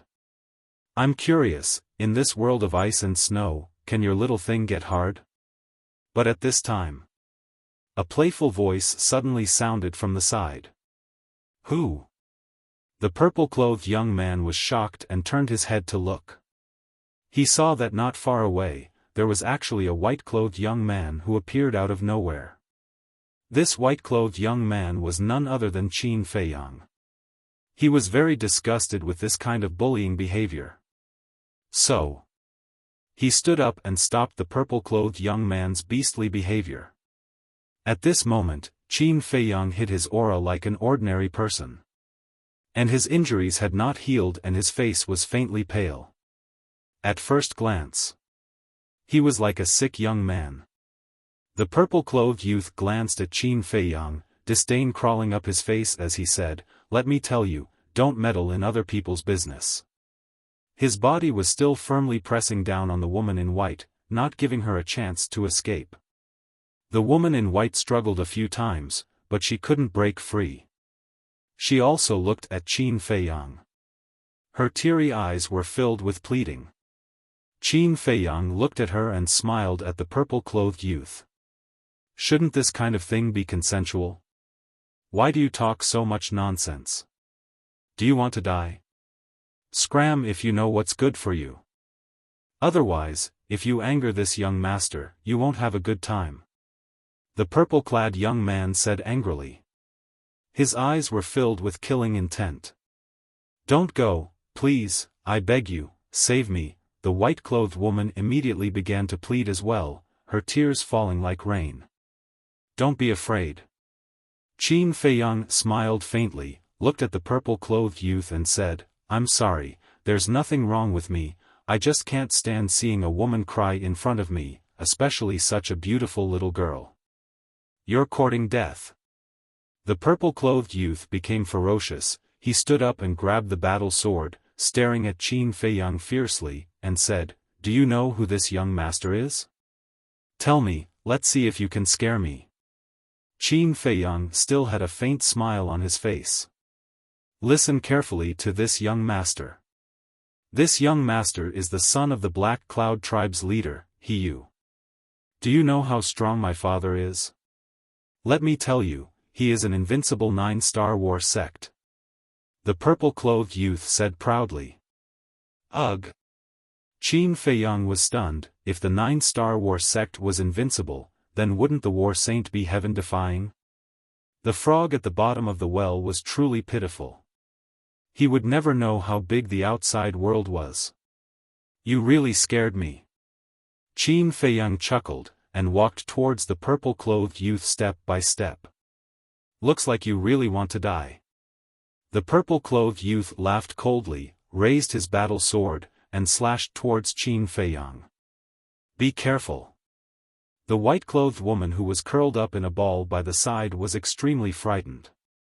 When she saw this scene, her expression changed drastically as she hurriedly cried out. Clang!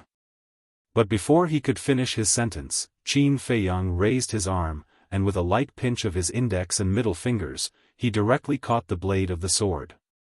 "What?" The purple-clothed youth and the white-clothed woman were immediately dumbstruck. He actually blocked the battle sword with his bare hands? Was this a dream? I don't believe it. The purple-clothed youth roared, wanting to pull out the battle sword. But no matter how hard he tried, he was unable to pull back the battle sword. Just because your father is strong doesn't mean that you can do whatever you want.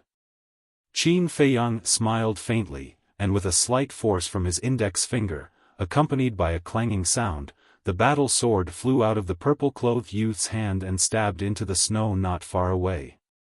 At the same time, the purple-clothed youth was also forced to retreat, and his arm that was holding the sword was bleeding profusely. Isn't this strength too strong? The purple-clothed youth's face turned pale as he stared at Qin Feiyang in shock.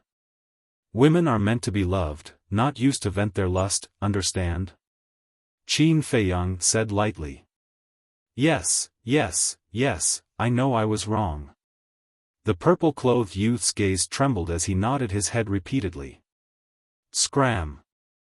Qin Feiyang waved his hand and said. The purple-clothed youth hurriedly turned around and fled as if he had been pardoned. He didn't even care about his battle sword. You bastard, how dare you disturb this young master's good fortune? Just you wait, you will be finished soon. After running for a distance, the purple-clothed youth saw that Qin Feiyang did not chase after him, so he left a threat without turning his head. Ugh! Qin Feiyang was stunned. How dare he threaten him? He was truly a person who was not afraid of death. However, he was too lazy to care about it. He was just a war emperor, what could he do to hurt him? Even if the leader of the Black Cloud tribe came, he wouldn't be able to do anything to him. Soon, the purple-clothed youth disappeared from Qin Feiyang's line of sight. Seeing the purple-clothed youth leave, the white-clothed woman finally got rid of the fear in her heart. She stood up and tidied up her dress, and said gratefully, "Thank you." "It's nothing, it's nothing," Qin Feiyang said with a faint smile and turned around to leave.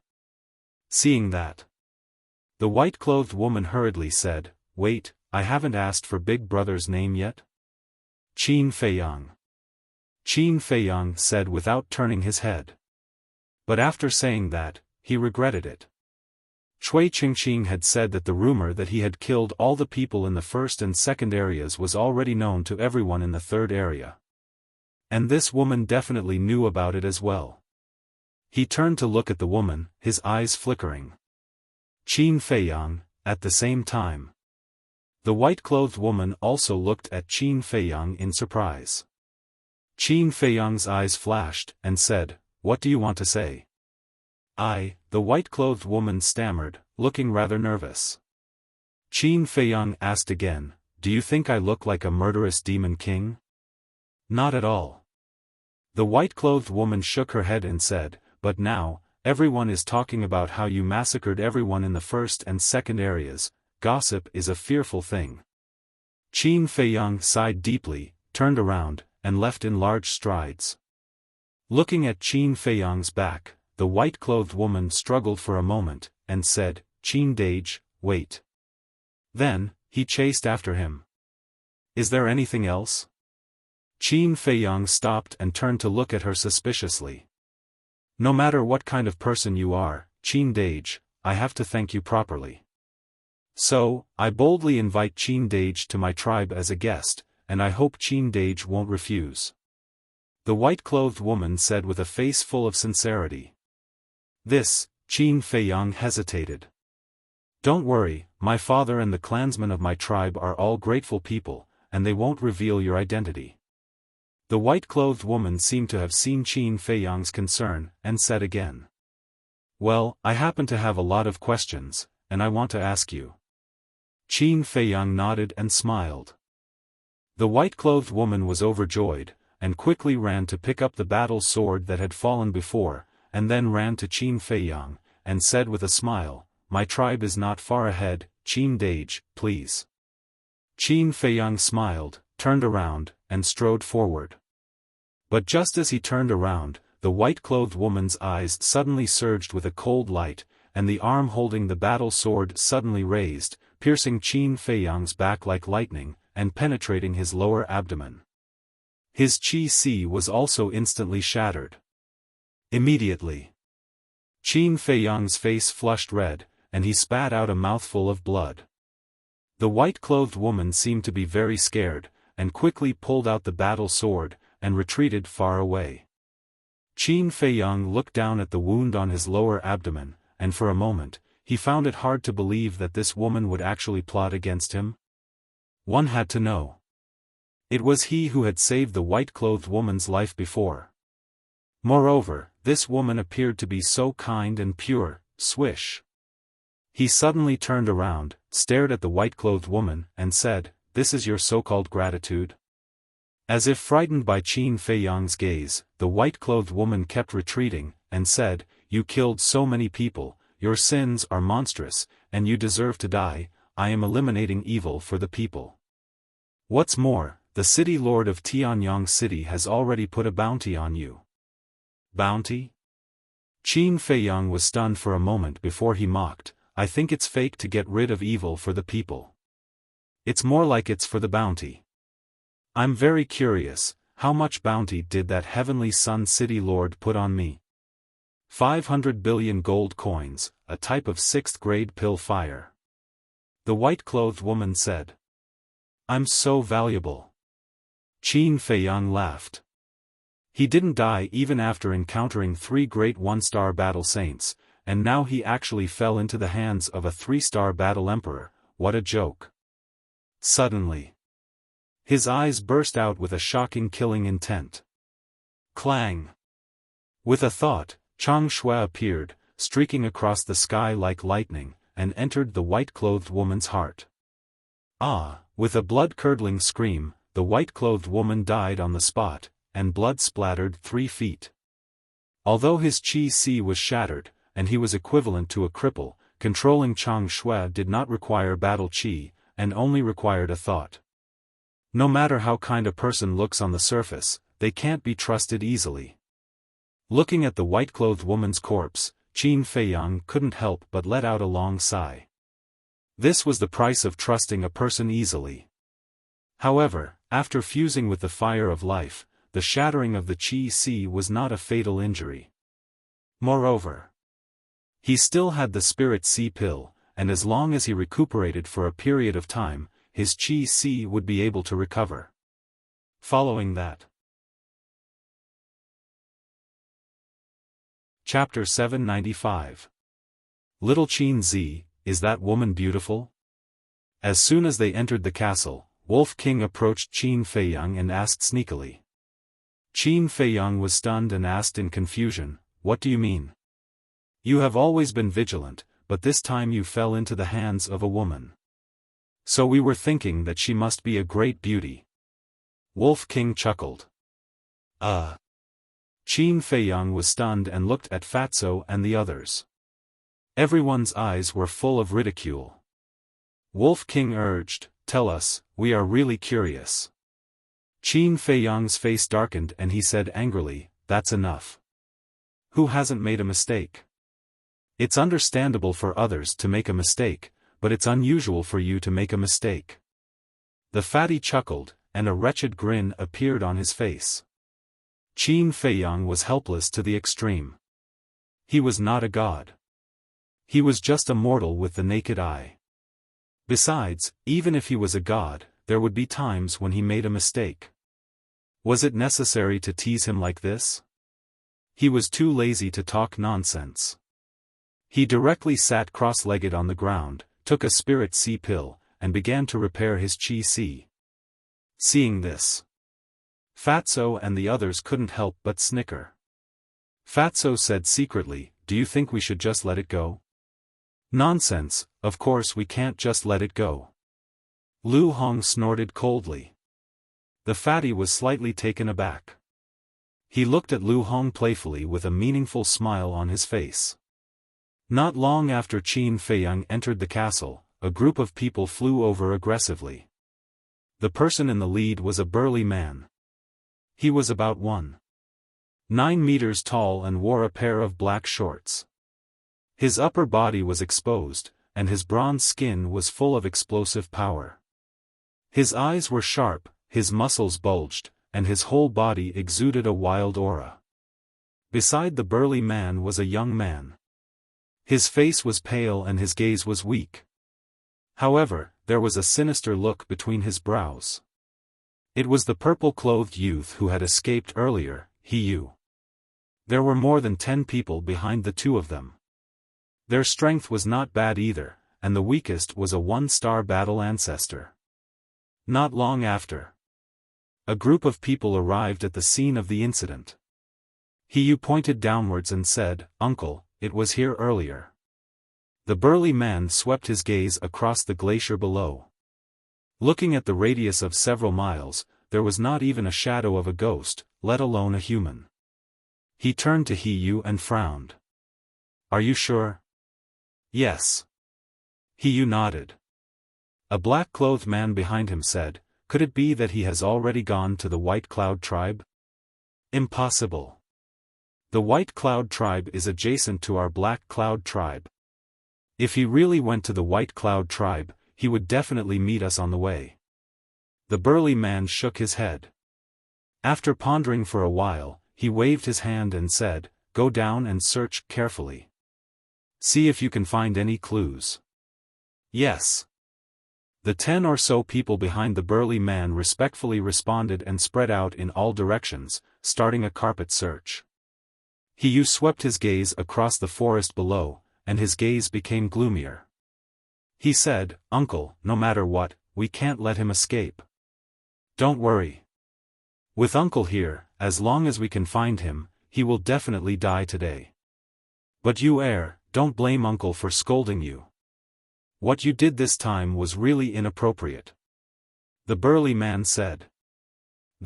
He frowned and said, "Didn't you and Father ask me to take down that woman? Why are you blaming me now?" "Yes. We asked you to take down Ye Kai. As long as you can marry her, our Black Cloud tribe will be able to nibble away their White Cloud tribe step by step. At that time, when our two tribes merge into one, our Black Cloud tribe's position in the third region will change completely. But your father and I want you to please Ye Kai, and make her willing to be your woman. You, on the other hand, actually tricked her out and forced yourself on her. Isn't this ruining our good fortune?" The burly man said angrily. He heard this and lowered his head. He said, "Uncle, I was wrong. It's good that you know you were wrong. The main problem now is that we can't let the White Cloud tribe know about this. Our two tribes are equal in strength. If we really fight because of this, it will definitely be a situation where both sides lose." The burly man said with a trace of worry between his eyebrows. He was shocked and secretly said, "Uncle, you mean to silence them by killing them?" "That's right. No matter if it's Ye Kai, or the person who ruined your plan, they must die." The burly man nodded, his eyes full of killing intent. While the two were talking, on the snowy ground below, a burly man who was searching around suddenly felt as if he had stepped on something. He squatted down in surprise and dug away the snow, and a female corpse immediately came into his sight. "Ye Kai, He suddenly changed color and shouted, "Come over quickly. What's the situation?" He and the burly man looked at each other and quickly swooped down and landed beside the burly man. When they saw the female corpse, their faces were filled with shock. "What's going on? Didn't you say that person saved Ye Kai, But how did she die here?" The people who heard the news all looked at He in surprise. "I don't know either." He also had a confused look on her face. Suddenly, the burly man's eyes lit up and said, "This is a good thing." "Good thing?" Everyone looked at him suspiciously. The burly man looked at He and said, "Ye Kai's death must be related to that person, and as long as Ye Kai is dead, other than us, no one will know what you did to Ye Kai. Doesn't that person know?" He frowned. "So what if he knows? Will the White Cloud tribe believe his words?" "Let me tell you, go to the White Cloud tribe later and tell Ye Kai's father." The burly man whispered a few words in He's ear. After listening, He's eyes lit up, he gave a thumbs up and said with a sinister smile, "Great, Uncle is indeed worthy of being the star of wisdom of my Black Cloud tribe." Looking at the two people who were laughing sinisterly, the more than 10 people of the Black Cloud tribe next to them were all puzzled. The burly man chuckled, looked at the others and said, "Don't ask anything, go back first and wait for a good show." Immediately, the group of people went back the way they came. "Are you going to leave just like that?" But at this moment, a joking voice sounded. Wolf King and Fatso appeared behind the group of people out of thin air. The castle was right next to Ye Kai's body, so the words of He were clearly heard by Qin Feiyang and the others. Although they did not hear the burly man's last words to He, they could imagine that it was definitely not a good thing. So, Qin Feiyang let Fatso and Wolf King come out and deal with these people. "Who are you? How did you appear?" Towards the sudden appearance of a man and a wolf, He and the others were also extremely surprised. Fatso looked at He and laughed. "If you can tell Fat Lord those last words, Fat Lord will tell you who we are and how we appeared." You're courting death. He Yu's eyes darkened, and said, Uncle, this might be that person's accomplice, we can't let them go. Aya, you're so smart. Yes, the man who scared you to the point of pissing your pants just now is my little brother. Wolf King let out a strange cry, his eyes full of ridicule. Little brother? Heard of it. The faces of the group of people from the Black Cloud tribe suddenly became incomparably strange. Huh, are you here to be funny? You're just a beast, how could he be your little brother? Following closely. The group of people burst into laughter. You don't believe me? Then I'll let you see how powerful I am. Wolf King's eyes suddenly turned cold, and shouted, Fat little brother, kill them. Fatso was stunned, turned his head to look at Wolf King, and said, Are you talking to me? Nonsense. Is there anyone else here other than you? Wolf King raised his eyebrows and said. Ugh. Fatso was stunned, his face twitching non-stop. Seeing Wolf King's aggressive manner, he thought that Wolf King would personally make a move, but he did not expect that the result would be him making a move. Actually, this didn't matter. After all, they were on the same side, so it was the same no matter who made a move. However, the title of Fat Little Brother made him a little unhappy. What are you doing? Is it wrong for you to call me little brother? Seeing Fatso not moving for a long time, Wolf King raised his eyebrows, his eyes revealing an unfriendly look. Who said that? It's Fat Lord's honor to be able to be your little brother, Brother Wolf. Fatso shrunk his neck and immediately roared. That's it. Wolf King chuckled, waved his claws and said, Go, let them see our strength. All right. Fatso nodded and ran towards He Yu and the others. He Yu and the others looked at each other in dismay. Where did these two come from? Wasn't this too funny? Bluff. The burly man's gaze turned cold as he directly struck out with his palm. A resplendent battle chi surged as it pounced towards Fatso. Fatso did not have any aura at the moment, and with his round body, he looked like a useless person. So, not only the burly man, even He Yu did not put Fatso in his eyes. Hey! 7 Stars War Sect, very awesome. At the same time, Fatso stared at the burly man, his face full of smiles. Shwa! Suddenly, his speed increased greatly. Like a bolt of lightning, he calmly dodged the battle chi and instantly landed in front of the burly man. What? This speed? The burly man's expression changed as he roared, Not good, they are pretending to be pigs to eat tigers. I'll hold him back, you guys run. Just by looking at this speed, the burly man knew that Fatso and Wolf King were hiding their strength. When the dozen or so Black Cloud tribe clansmen heard the burly man's words, they were shocked and hurriedly fled with He Yu. I'm afraid you won't be able to hold on. Fatso looked at the people who were escaping, he suddenly raised his fan-like hand and grabbed towards the burly man's neck. Don't be arrogant, I'm a 7 Stars War Sect after all. The burly man shouted angrily, and threw a punch at Fatso without dodging. Hey! Fatso grinned, the dragon transformation art was instantly activated, and his aura soared. What? This aura, it actually surpasses the 9 Stars War Sect. The burly man's face was filled with shock. He did not dare to continue fighting, retracted his fist, and fled in panic. What are you running for? The corner of Fatso's mouth lifted, he used the return to one step and chased after the burly man like lightning, smashing his fist onto the burly man's back. Fatso, who had transformed into a dragon warrior, whether it was his defensive power or his offensive power, it would increase exponentially.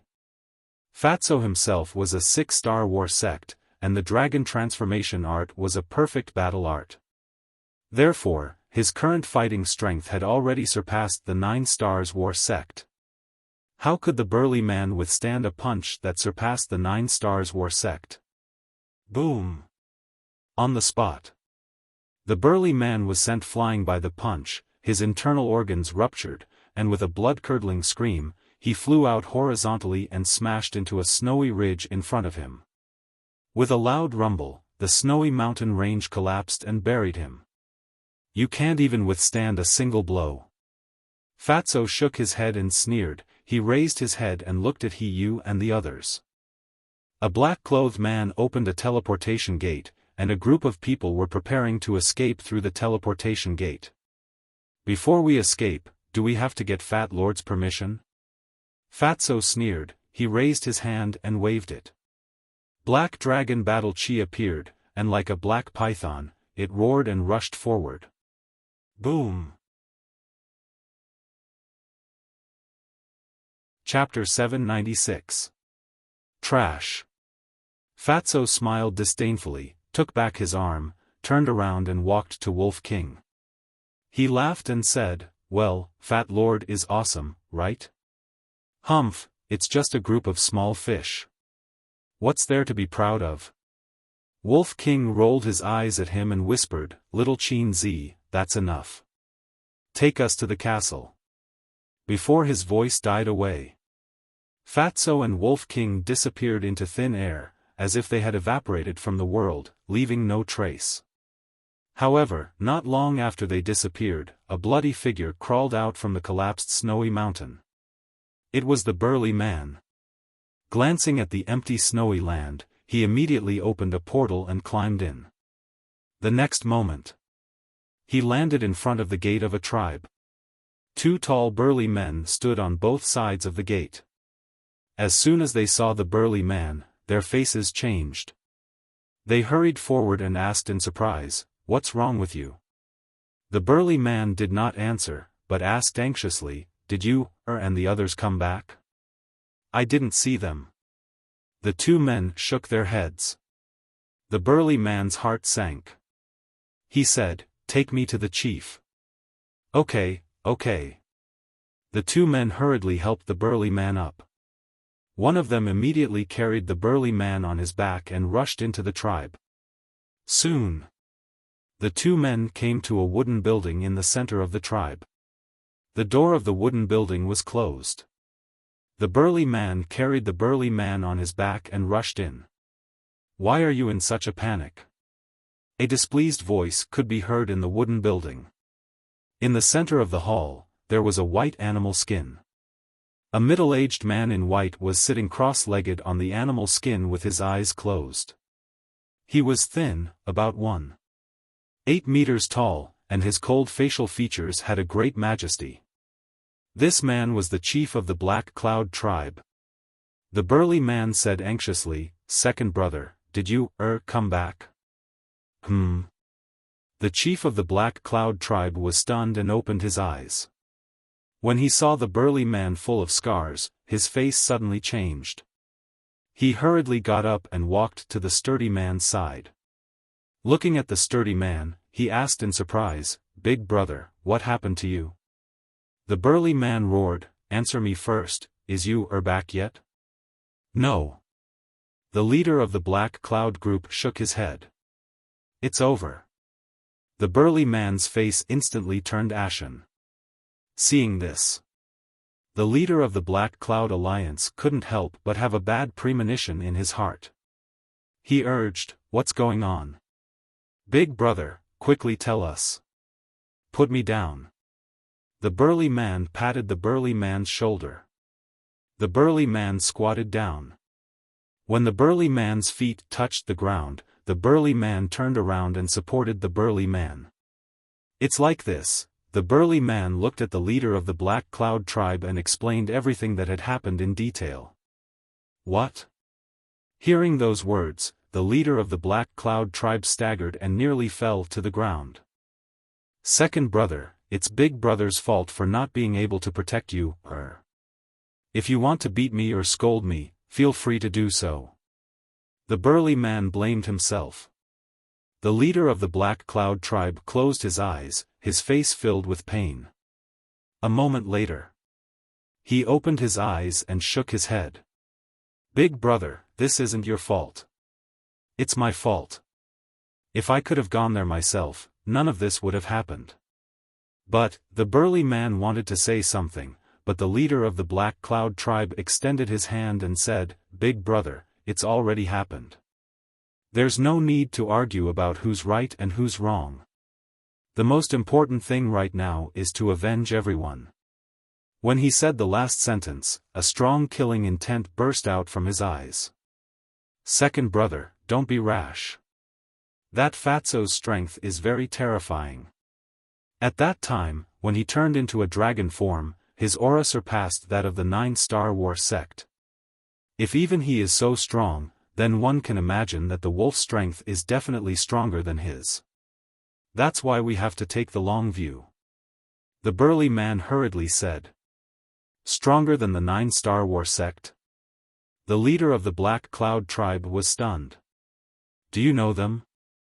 I've never seen it before, nor have I heard of it before. The burly man shook his head. Strange. I have some understanding of the major tribes in the third area. Why have I never heard of anyone who can transform into a dragon form? The leader of the Black Cloud tribe frowned. The burly man said in a deep voice, "No matter who they are, we have to make them pay the price." Second brother, I have a good idea. Speak. The leader of the Black Cloud tribe looked at him. The burly man waved to the leader of the Black Cloud tribe. The leader of the Black Cloud tribe walked forward and whispered a few words into his ear. Good idea. The leader of the Black Cloud tribe was overjoyed. He supported the burly man and looked at the burly man beside him. You guys go to the White Cloud tribe immediately and tell Yi Chi that his daughter has been killed. Yes, sir. The burly man respectfully replied, opened a teleportation door, and quickly left. Big brother, you should rest first. The leader of the Black Cloud tribe also supported the burly man and walked to the beast skin. He let the burly man sit on the beast skin, then took out a healing pill and fed it to the burly man. About 100 breaths passed. Shwa. 2 figures suddenly descended out of thin air. One of them was the burly man who had been ordered to go to the White Cloud tribe. The other person was a middle-aged man in black. His body was thin, his facial features were as sharp as knives, and his long black hair draped over his shoulders. He exuded an astonishing domineering aura. But at this moment, his face was as gloomy as water, giving people a sense of crisis as if a volcano was about to erupt. This person was the leader of the White Cloud tribe, Yi Kai's father, Yi Chi. How did my daughter die? As soon as Yi Chi arrived, he stared at the leader of the Black Cloud tribe and the burly man. Brother Yi, don't worry. Let me tell you slowly. The leader of the Black Cloud tribe quickly comforted him. Yi Chi roared. It's not your daughter who died. Of course you're not worried. Yi Chi, don't go too far. This time, not only your daughter, but my son, Hiyu, also died. Even more than a dozen battle masters in my tribe were killed. The leader of the Black Cloud tribe said angrily. What? Who did it? Yi Chi was surprised. I don't know either. The leader of the Black Cloud tribe shook his head. Yi Chi took a deep breath and calmed down. Tell me the details. You know that I've always wanted to form an alliance with the White Cloud tribe. So not long ago, I asked you, to invite your daughter out to play and cultivate their relationship. Although your daughter was a little resistant to my son, it was a peaceful journey. But on their way back, a young man in white suddenly appeared. As soon as this person saw your daughter, he was lustful and wanted to take her by force. Before the leader of the Black Cloud tribe finished speaking, Yi Chi said angrily, Damn it. Then what about your son? Why didn't he save my daughter? Of course he saved her. Although you, was arrogant and domineering, he was infatuated with your daughter. But that person was too strong. You, was not his opponent at all. In the end, not only did he not save your daughter, but he was also seriously injured by that person. You, knew that he couldn't fight head-on, so he pretended not to care and ran back to us for help. I also immediately asked my big brother to bring a dozen war sect members to rescue your daughter. But when they arrived at the scene of the incident, they found that your daughter had already been killed. The leader of the Black Cloud tribe said with a sorrowful face. Yi Chi clenched his fists, making cracking sounds. He looked at the burly man who was seriously injured and said in a low voice, "Was your son also killed by that person?" "No, it's his accomplice. His accomplice is very strong. My big brother was heavily injured by them. And according to my big brother, their strength even surpasses that of the 9-star war sect." The leader of the Black Cloud tribe said. "What? Surpassing the 9-star war sect, could it be a war saint?" Yi Chi was surprised. "It's not a war saint. According to my guess, it should be some kind of battle technique that has greatly increased their strength," the burly man said. Yi Chi frowned. "Then how strong are their cultivations?" At that time, there was only one fatso who made a move. His cultivation seemed to be at the 6-star war sect. The burly man said. "A 6-star war sect, to be able to display strength that surpasses that of a 9-star war sect, doesn't that mean he has mastered a perfect battle technique?" Yi Chi said in shock. "That's what I thought too. That's why I called you here. I want to join hands with your White Cloud tribe to kill this thief and avenge our children," the leader of the Black Cloud tribe said with a bone-piercing killing intent. This, Yi Chi, on the other hand, hesitated. Although his daughter's death caused him great pain, as the leader of a tribe, he had no choice but to weigh the pros and cons. To even have a perfect battle technique, the identity of this group of people was definitely not simple. In order to avenge his daughter, it was obviously not wise to provoke such an existence. This was because it was extremely likely that this would bring a calamity to his White Cloud tribe. "Brother Yi, I know your concerns, but we can't let them die in vain," the leader of the Black Cloud tribe shouted. "Yes. As long as we do it cleanly, even if there's someone behind them, they won't be able to find out that we did it. Moreover, they were the ones who were in the wrong in the first place. If we really want to cause trouble, we can go to Tianyang City and ask the city lord of Tianyang City to uphold justice for us." The burly man followed. "That makes sense." Yi Chi nodded, and said, "All right, let's join hands to kill this thief. Immediately bring me to the scene of the incident." "Heard of it?" A hint of a crafty smile flashed across the eyes of the leader of the Black Cloud tribe. Then he looked at the burly man and said, "Big brother, can you do it?" "Yes." The burly man nodded, got up with difficulty, opened a portal, and walked in with the two leaders. In the next moment, the three of them descended above the scene of the incident. When he saw Yi Kai lying in the snow, her body frozen stiff, Yi Chi immediately cried out in grief. Whoosh! The three of them landed beside Yi Kai. The leader of the Black Cloud tribe looked at Yi Kai and sighed. There are many scratches on her body. It's obvious that before she died, she was forcefully, his meaning was self-evident. Before she died, Yi Kai was humiliated by Qin Feiyang. However, the leader of the Black Cloud tribe and the burly man actually knew that these scratches were caused by Hiyu. But Yi Chi did not know. Chapter 797. Inside the Castle. What's going on? Fatso and Wolf King looked at each other when they heard Yi Chi's roar. Didn't he kill them all? How could someone find this place? Qin Feiyang pondered for a while and said, there should be survivors. That's impossible. I killed them all. Fatso said firmly. Qin Feiyang glanced at him and said, don't worry about it. Let's talk about it after I recover my Qi Ocean. Then he closed his eyes and continued to heal his wounds.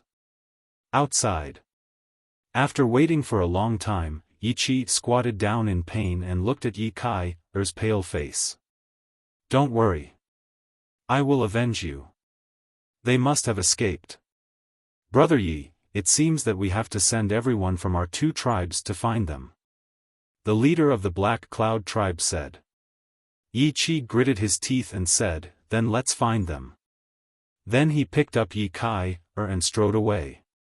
But after a few steps, Yi Qi suddenly turned around and asked the leader of the Black Cloud tribe, "Do you know what that person looks like?" "Yes. When you went back to ask for help, she showed me his face. I will never forget it." The leader of the Black Cloud tribe nodded and waved his hand. Battle Qi surged and formed Qin Feiyang's shadow. Yi Qi took a deep look at Qin Feiyang's shadow, then turned around and left. Not only did we resolve the crisis, but we also made the White Cloud tribe join us. Big brother, you're really smart. After Yi Qi left, the leader of the Black Cloud tribe looked at Yi Qi's back and smiled proudly. "In terms of strength, I'm not as good as Yi Qi, but in terms of intelligence, he can't catch up. Now he's blinded by hatred. When we find those little bastards, he'll be the first to rush up. We'll wait for them to both be injured and then reap the benefits. At that time, not only can we kill that bastard and avenge you, but we can also take down the White Cloud tribe." The burly man sneered. "Killing 2 birds with 1 stone." The eyes of the chief of the Black Cloud tribe brightened. A trace of coldness appeared on the corners of his mouth. Very soon, the war masters and war emperors of the 2 great tribes moved out one after another. Tens of thousands of people began a carpet search of this area. At the same time, there was an ancient city tens of thousands of miles away from the Black Cloud tribe and the White Cloud tribe. The city was called White Tiger City, which was home to millions of people. The White Tiger City's position in the 3rd district was similar to the White Fox City in the 1st district. At this moment, in the private room of a certain restaurant in the city, a purple-clothed youth sat beside a tea table and looked at a black-robed old woman in front of him. This purple-clothed youth was none other than Mu Qing. The black-robed old woman was the previous housekeeper of the Mu family. Mu Qing asked, "How's the investigation going?" "I've investigated all the opponents of the Mu family in the past. They're either dead or alive. There's no one missing," the black-robed old woman said. Mu Qing frowned and said, "So, you found nothing?" The black-robed old woman pondered for a while and said, "It's not that we haven't found anything. Young master, do you know the chief tower master of the Pill Tower?" Mu Qing was stunned and said, "Of course I do. Isn't he in the Central Divine Kingdom now?" "No. I'm not talking about him. I'm talking about the previous chief tower master," the black-robed old woman said. Mu Qing raised his eyebrows and said, "I heard from my father that the previous chief tower master died 10,000 years ago. Why did you suddenly mention her?" "Because she's a little suspicious. First, she's also a woman.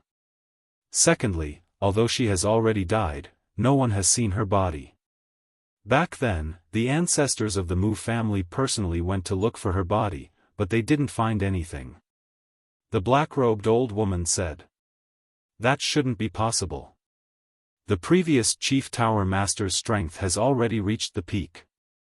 If she's really not dead, why would she hide like this?" Mu Qing frowned. "That's what I think too. But the question is, who else could it be other than her?" The black-robed old woman frowned and couldn't figure it out. Mu Qing asked curiously, "Then, how did the previous chief tower master die?" "You'll have to ask the patriarch and the elders. I'm not very clear about this either. I only know that the death of the previous chief tower master seems to have something to do with the ancestors of the Mu family," the black-robed old woman said. "Something to do with the ancestors?" Mu Qing was surprised. After pondering for a while, he shook his head and said, "It shouldn't be the previous chief tower master. What do you mean? The black-robed old woman looked at him suspiciously. The previous chief tower master knows the importance of the heavenly thunder flame and the ice flame better than anyone else. If that mysterious lady is really the previous chief tower master, she definitely wouldn't have given these two kinds of alchemy fire to Qin Feiyang. Mu Qing smiled. That makes sense. The black-robed old woman nodded and asked again, then who is this person? Who has such a deep hatred for the Mu family? That's right. Although the Mu family's strength is enough to control the entire Forgotten Continent, we have been hiding from the world all these years and have never shown our faces in public. Even in the Central Divine Kingdom, there are very few people who know about the Mu family. But that woman could tell at a glance that you are the previous chief steward of the Mu family. This is too strange, isn't it? Mu Qing whispered, his eyes filled with deep confusion. A moment later, he shook his head and stood up, saying, let's talk about this later. Let's go to Tianyang City and get the heavenly sun flame. Suddenly, he seemed to have thought of something and said, by the way, big brother, should we gather the other clansmen and the high priest to help? There's no need. Now that my injuries have healed, when both of them are injured, there'll be lambs waiting to be slaughtered. With the strength of the two of us, it's completely enough to take them down. The burly man chuckled as if everything was under his control. Chapter 798. High up in the sky. The battle between Qin Feiyang and Yi Qi had already reached its climax. Both of them were covered in wounds and blood splattered everywhere, dyeing the sky red. I didn't expect your strength to be so amazing, but you will definitely die today. Yi Qi became crazier and crazier. Hatred had already blinded his rationality. He only had one thought in his mind. That was to tear the beast in front of him who bullied his daughter into pieces. Is that so? Qin Feiyang sneered. If it weren't for the fact that he wanted to lure the people of the Black Cloud tribe out, he would have gotten rid of this person long ago. Bang bang bang. The two of them constantly collided in the air, using all kinds of battle arts to the extreme. The terrifying aura was like a raging wave in the ocean, rushing in all directions and destroying everything. Boom!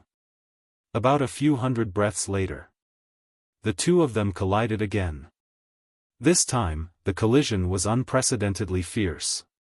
The two of them flew out at the same time, blood spurting out of their mouths. His face was also pale and he looked very weak. Qin Feiyang said gloomily, "This is not my fault. Why won't you listen to my explanation? Go to hell and explain to the king of hell." Yi Qi was furious. His body shook and a shocking aura rushed into the sky like a volcanic eruption. At the same time, a huge beast shadow appeared behind him. It was a giant tiger that was dozens of feet long and pure white. It was like a towering mountain, floating in the sky and emitting an intimidating aura. Its millstone-sized eyes flashed with a terrifying murderous light. Battle Soul. Qin Feiyang's pupils constricted and he did not hesitate to activate the Red Sword Soul. Clang! The Sword Soul rushed into the sky and the Sword Qi was like a rainbow, shaking the world. Roar! Clang! The next moment, the Red Sword Soul and the giant tiger met in the sky. A destructive aura was born, with this place as the center, rolling out in all directions. Puff! Qin Feiyang and Yi Qi also half-knelt in the air at the same time, blood spurting out of their mouths. His body was dripping with blood. His aura was also extremely unstable. It was obvious that he was seriously injured. I didn't expect that with the strength of my 9-star battle sect, I can't kill you. Yi Qi stared fixedly at Qin Feiyang, his expression filled with unwillingness. In this world, there are many things that you can't imagine.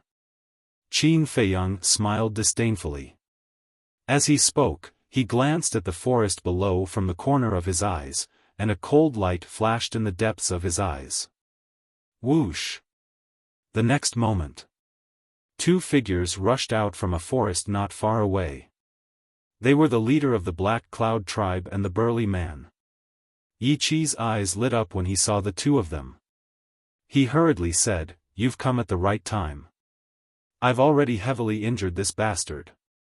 Quickly kill him."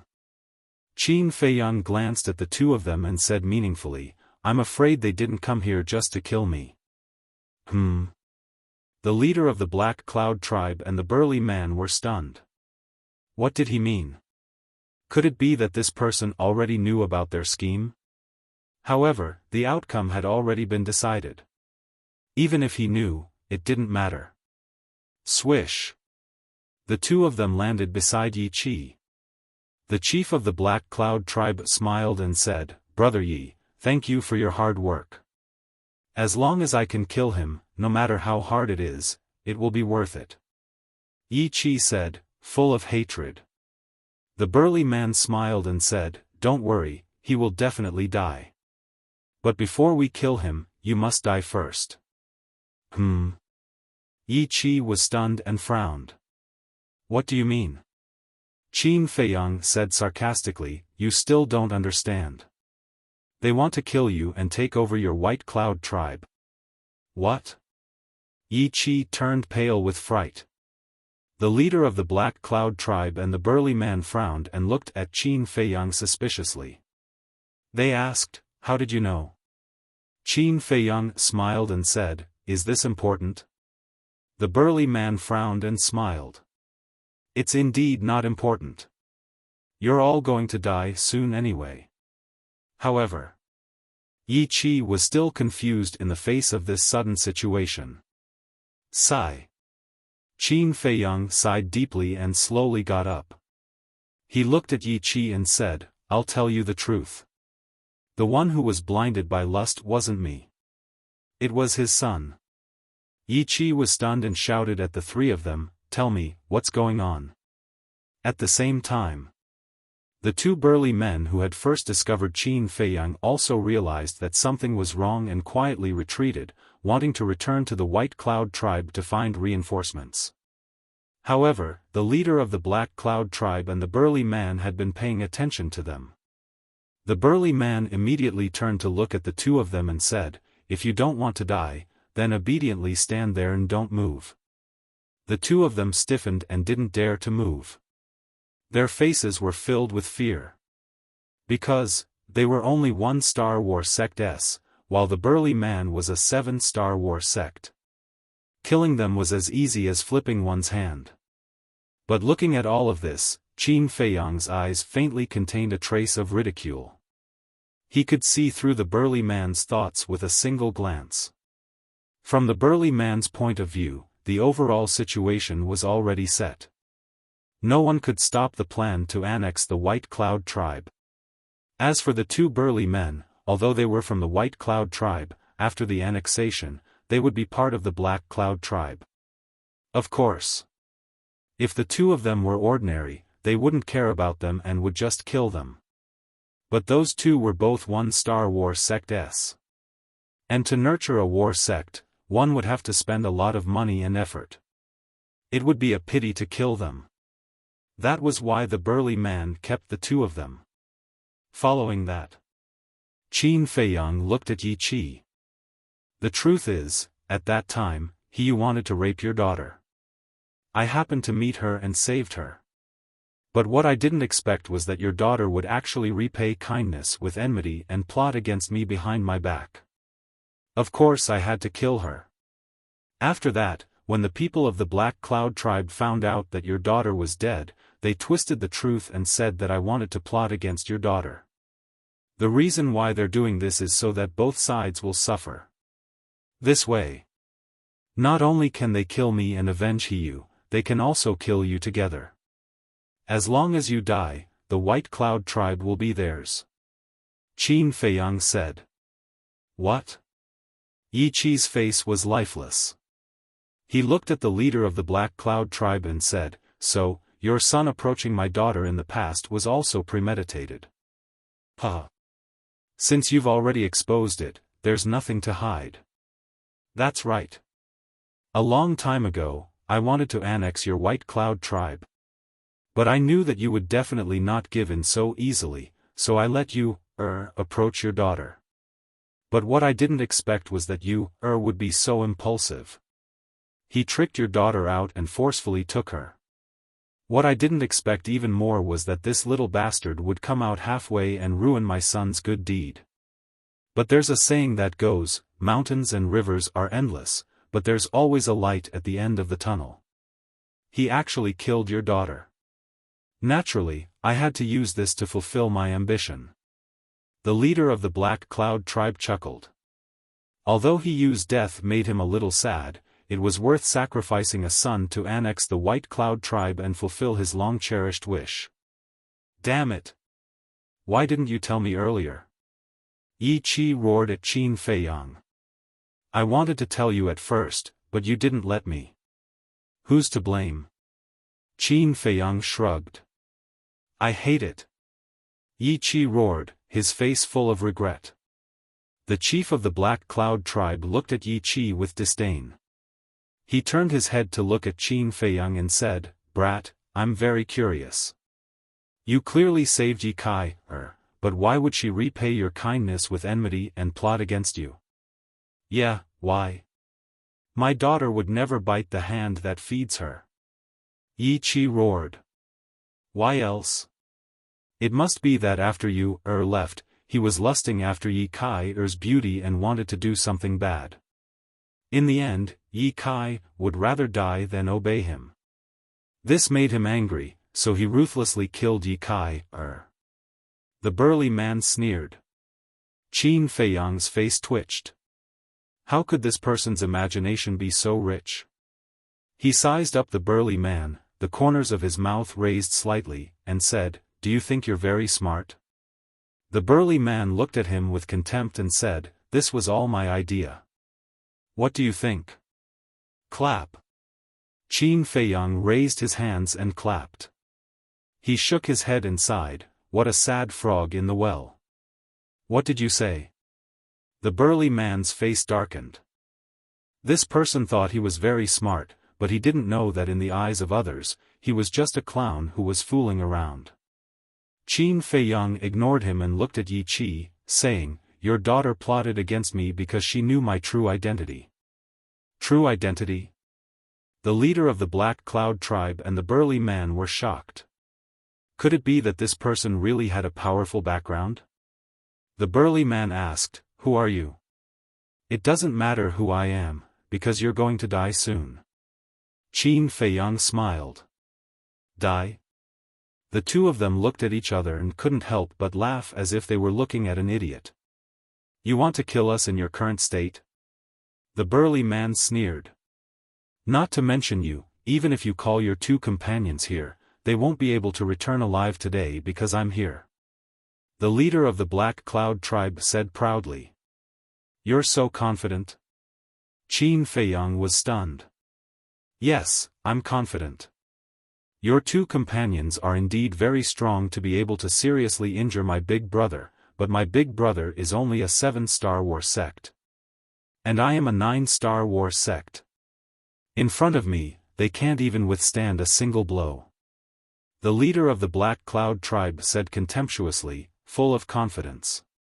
Hearing your words, my two companions must be very angry right now. Qin Feiyang chuckled. The leader of the Black Cloud tribe said, Then call them over. It just so happens that I can catch all of you in one fell swoop. All right, I'll do as you wish. Qin Feiyang's eyes flashed, and with a thought, Wolf King and Fatso appeared out of thin air. As expected. The man and the wolf's eyes were filled with anger. Boom! At the same time, they transformed, and their auras suddenly doubled. Wolf King stared at the leader of the Black Cloud tribe arrogantly and said, Old dog, are you very arrogant? Seeing Fatso and Wolf King transform, the leader of the Black Cloud tribe was also quite surprised. But soon, this surprise was replaced by a strong sense of contempt. He looked at Wolf King and sneered, Killing you is like slaughtering a dog. No, you're a big wolf dog. Big wolf dog? Chapter 799. Boom! Sure enough.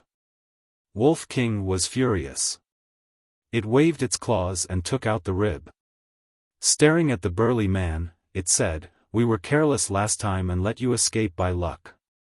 But this time, even if God comes down, he won't be able to save you." As soon as it finished speaking, it used the air escape step and landed in front of the burly man in an instant. The burly man's expression changed.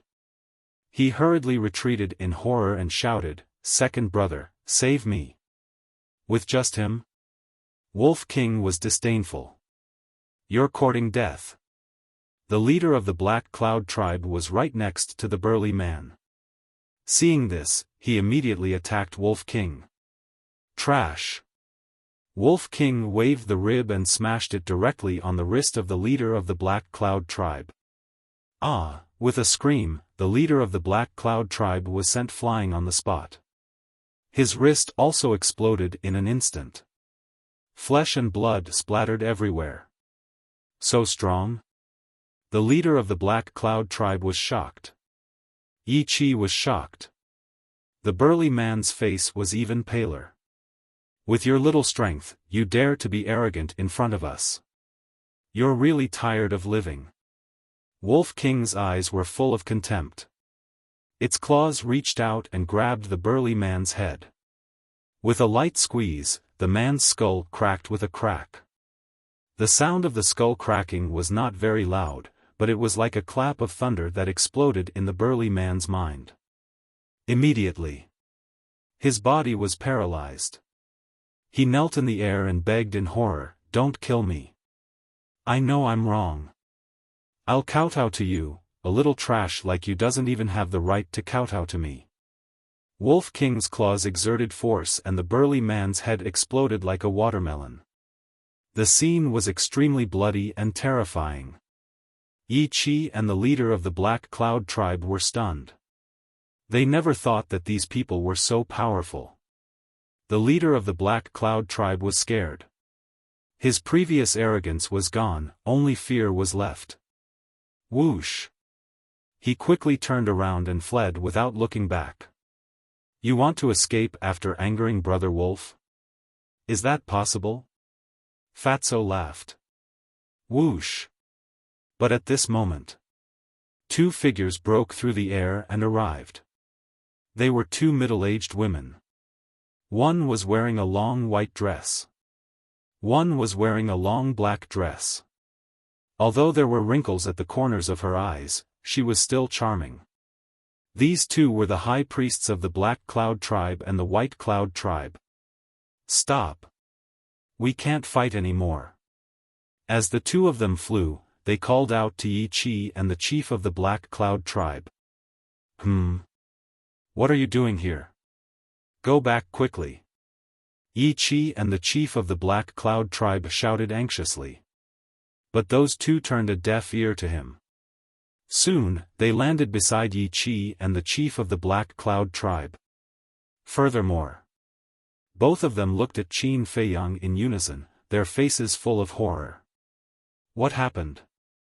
Yi Chi and the chief of the Black Cloud tribe were bewildered.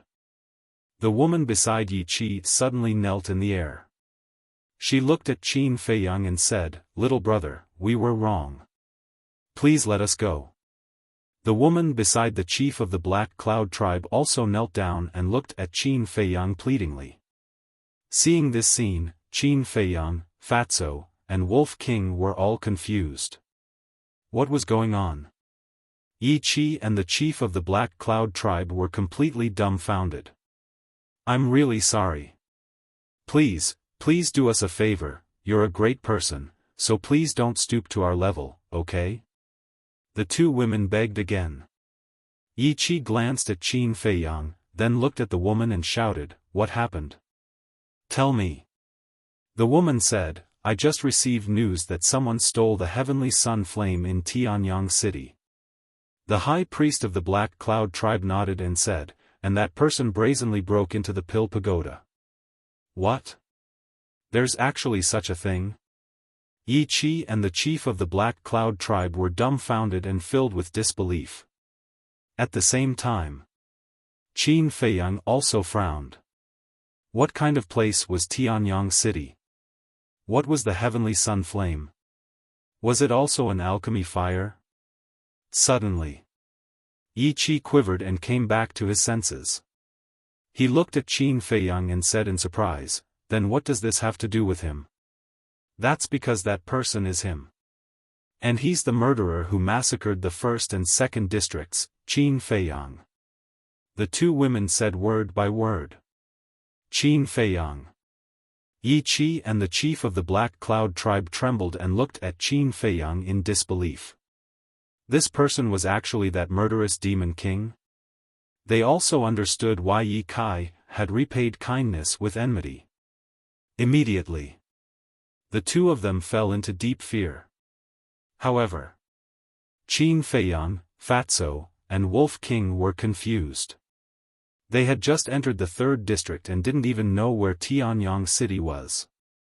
How could they break into the Pill Pagoda and steal the heavenly sun flame? Qin Feiyang looked at the two women and asked, "Is the heavenly sun flame an alchemy fire? You've already stolen it. Do you still need to ask us?" The two women said. "Answer my question." Qin Feiyang's gaze turned cold. The two of them couldn't help but shiver. They hurriedly nodded and said, "It's an alchemy fire, and it's a 6th grade one." Qin Feiyang frowned and said, "When did this happen?" The high priest of the White Cloud tribe said, "According to the messenger from Tianyang City, it was about an hour ago." Qin Feiyang frowned. An hour ago, he was still repairing his Qi Si in the castle. Could it be that someone was impersonating him? Thinking of this, Qin Feiyang asked again, "Are you sure that I was the one who stole the heavenly sun flame?" The two of them nodded. "Looks like someone really did impersonate me," Qin Feiyang muttered. "But who was it?" Fatso secretly said, "Could it be Mu Qing?" Mu Qing, Qin Feiyang pondered for a moment and continued to ask, "Who else was there when we stole the heavenly sun flame?" It said that there was also a black-robed old woman who was extremely strong. Even the Pill Tower's tower master was no match for her. The two women said. Killing intent flashed in Fatso's eyes as he said in a deep voice, "Then it must be Mu Qing. That bastard actually dared to frame you. He's courting death." A cold light also appeared in Wolf King's eyes. That black-robed old woman didn't hide her identity. This means that Mu Qing isn't afraid of us finding out. I think that the rumor of me slaughtering the first and second districts must have been spread by him. Qin Feiyang rubbed his aching forehead. That black-robed old woman was too strong. Even if he knew that it was Mu Qing who was behind it, he couldn't do anything to Mu Qing. But why did Mu Qing snatch the heavenly sun flame? Could it be that this heavenly sun flame was the same as the heavenly thunder flame and the ice frost flame, hiding some kind of secret? Qin Feiyang's eyes flashed and said, "How far is Heavenly Sun City from here?" The high priest of the Black Cloud tribe said, "About 100,000 miles. Give me the coordinates." Qin Feiyang said. How could they dare to hesitate?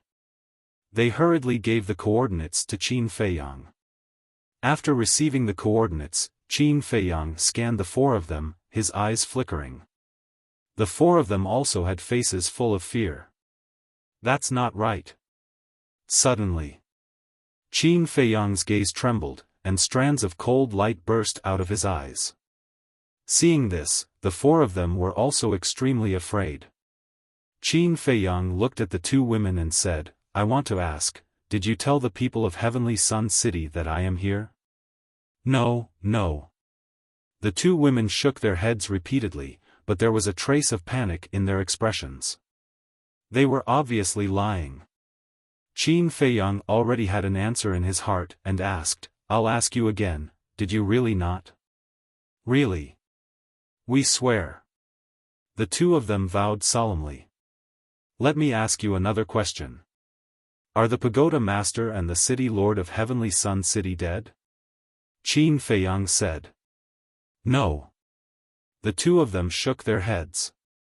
Since they are not dead, they will definitely increase the bounty on me.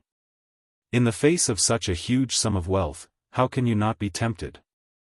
I'm guessing that the moment you received the news, you must have already told the people of Heavenly Sun City that I was here. Now that you are begging here, on one hand, you are trying to save yourselves. On the other hand, you are probably stalling for time, waiting for the people of Heavenly Sun City to come. Qin Feiyang smiled faintly. The two of them trembled both physically and mentally. How could this person be so smart to be able to guess this? Actually, when I asked the second time, I was giving you a chance. If you are willing to tell the truth, I can let you go. Unfortunately, you are too insensible. Qin Feiyang shook his head regretfully, and his aura instantly soared to the maximum. Swoosh! Immediately after, he took a step forward and landed in front of the high priest of the White Cloud tribe. With monstrous killing intent, he slammed his palm forward. How dare you! In a moment of desperation, Yi Qi hurriedly threw a punch at Qin Feiyang. Humph! Qin Feiyang snorted coldly. His arm turned in the air, and golden light burst out from his palm as he slammed his palm against Yi Qi's fist. Boom! Accompanied by a loud bang, Yi Qi spat out a mouthful of blood and was sent flying on the spot. His arm was instantly shattered. What? Aren't you injured? Seeing this, the leader of the Black Cloud tribe was in disbelief. Injured? The previous fight with Yi Qi was just a show. It was to lure you brothers into the trap and take the initiative to show your true colors. Qin Feiyang mocked. A show? The leader of the Black Cloud tribe was dumbstruck. It turned out that from the beginning, this kid had already set up a trap and was waiting for them to fall into it. However, not only did they not notice it at all, but they were also complacent and proud, treating others as fools. In fact, they were the real fools. What a terrifying scheme! A sense of fear emerged from the bottom of the hearts of the two high priests. Boom! Suddenly, the two women kneeling in the air exploded at the same time, charging toward Qin Feiyang. They were also a 9-star battle sect members. Because they could see that today, Qin Feiyang would not let them go no matter what. Rather than waiting for death, they might as well fight. Moreover, if they could kill this person, they could get a large reward. Therefore, the leader of the Black Cloud tribe and the seriously injured Yi Qi also followed. The high priest of the White Cloud tribe was now kneeling in front of Qin Feiyang. Suddenly attacking could be said to be impossible to guard against. If it were others, they would definitely suffer a great loss. However, Qin Feiyang did not panic at all. Just as the woman got up, Chang Shui instantly appeared. He grabbed Chang Shui and waved in the air. A flash of light flashed past. Puff! Chapter 800. Let's do it. Wolf King and Fatso looked at each other. Then, they turned into a ray of light and rushed toward the chief and high priest of the Black Cloud tribe. Boom! There was a loud explosion. One man and one wolf could be said to be unstoppable, directly killing two people. Now, only Yi Qi was left alive. Qin Feiyang looked at Yi Qi and said, "Actually, I sympathize with you. If you didn't pester me endlessly, I wouldn't have killed you. What's the point of saying all this now?" Yi Qi smiled sadly and rushed toward Qin Feiyang like a moth to a flame. Qin Feiyang stepped forward and stabbed the Chang Shui into Yi Qi's heart. However, Yi Qi didn't seem to feel any pain. He looked at Qin Feiyang and begged, "Please let my tribesmen go, okay?" "Okay." Qin Feiyang nodded and slowly pulled out the Chang Shui. "Daughter, father is coming to accompany you." Yi Qi muttered to himself and fell toward the glacier below. There was no fear on his face. Instead, there was a kind smile on his face. Sigh. It's all because of greed. Qin Feiyang felt the same. If Ye Kai hadn't plotted against him because of the wealth, Yi Qi wouldn't have died. Whoosh. He turned to look at Wolf King and Fatso and said, "Go to the two tribes immediately and clear out their treasuries." Fatso frowned and said, "Are we really going to let their tribesmen go?" Qin Feiyang said, "We're not that mysterious, madam. Don't kill the innocent." "Okay, you have the final say." Fatso nodded. Whoosh. The man and the wolf started to rush towards the two big tribes at top speed. Qin Feiyang glanced at the four corpses and slowly followed. As for the tall man and the short man, they were paralyzed on the ground. Their faces were ashen and lifeless. Qin Feiyang couldn't be bothered to pay attention to them. Not long after, Fatso and Wolf King landed in two different tribes. The chiefs and high priests of the two tribes had fallen, and no one could stop them. Very soon, they cleared out the treasuries of the two tribes and left under the hateful gazes of countless people from the two tribes. Moreover, they also took away the alchemy fire. The alchemy fires of the two tribes were both fifth-grade alchemy fires. Although it was useless, it could be sold for money in the future. In addition to the alchemy fires of the Qingyuan, Quicksand, and Black Mountain tribes in the second area, Qin Feiyang and the others now had 5 kinds of fifth-grade alchemy fires. If this were to be auctioned, it would definitely fetch a sky-high price. Done. After meeting up with Qin Feiyang, Fatso and Wolf King both smiled proudly. Boom. But at this moment, a terrifying sacred aura descended upon the area. The 2 men and 1 wolf raised their heads and saw a group of people descending from the sky. The leader was a middle-aged man wearing a black robe. He had a square face and black hair that was like a waterfall. His expression was particularly gloomy. Beside this person stood a middle-aged man with thick eyebrows and big eyes. He was about 1.9 meters tall and wore golden armor. He was filled with a valiant aura. Behind the 2 of them, there was a group of black-armored guards. There were more than 30 of them, and each of them exuded an extremely powerful aura. Fatso's gaze trembled as he thought to himself, 2 war saints, the rest are all 9-star war sects. They're not easy to deal with. Do I need you to say that?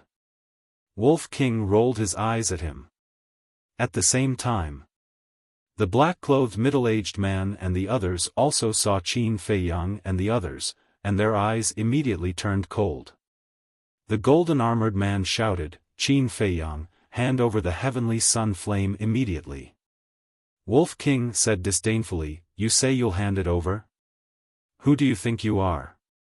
I am the commander of the guards of Heavenly Sun City. The person beside me is the city lord of Heavenly Sun City."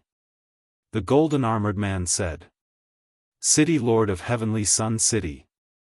When the people of the 2 tribes below heard the identity of this group of people, it was as if they had been injected with chicken blood. Whoosh! One figure after another rushed into the sky and knelt in front of the city lord of Heavenly Sun City. "My lord, Qin Feiyang just cruelly killed our tribe's leader and high priest. He even looted our treasure vault and pill fire. His methods are extremely vicious.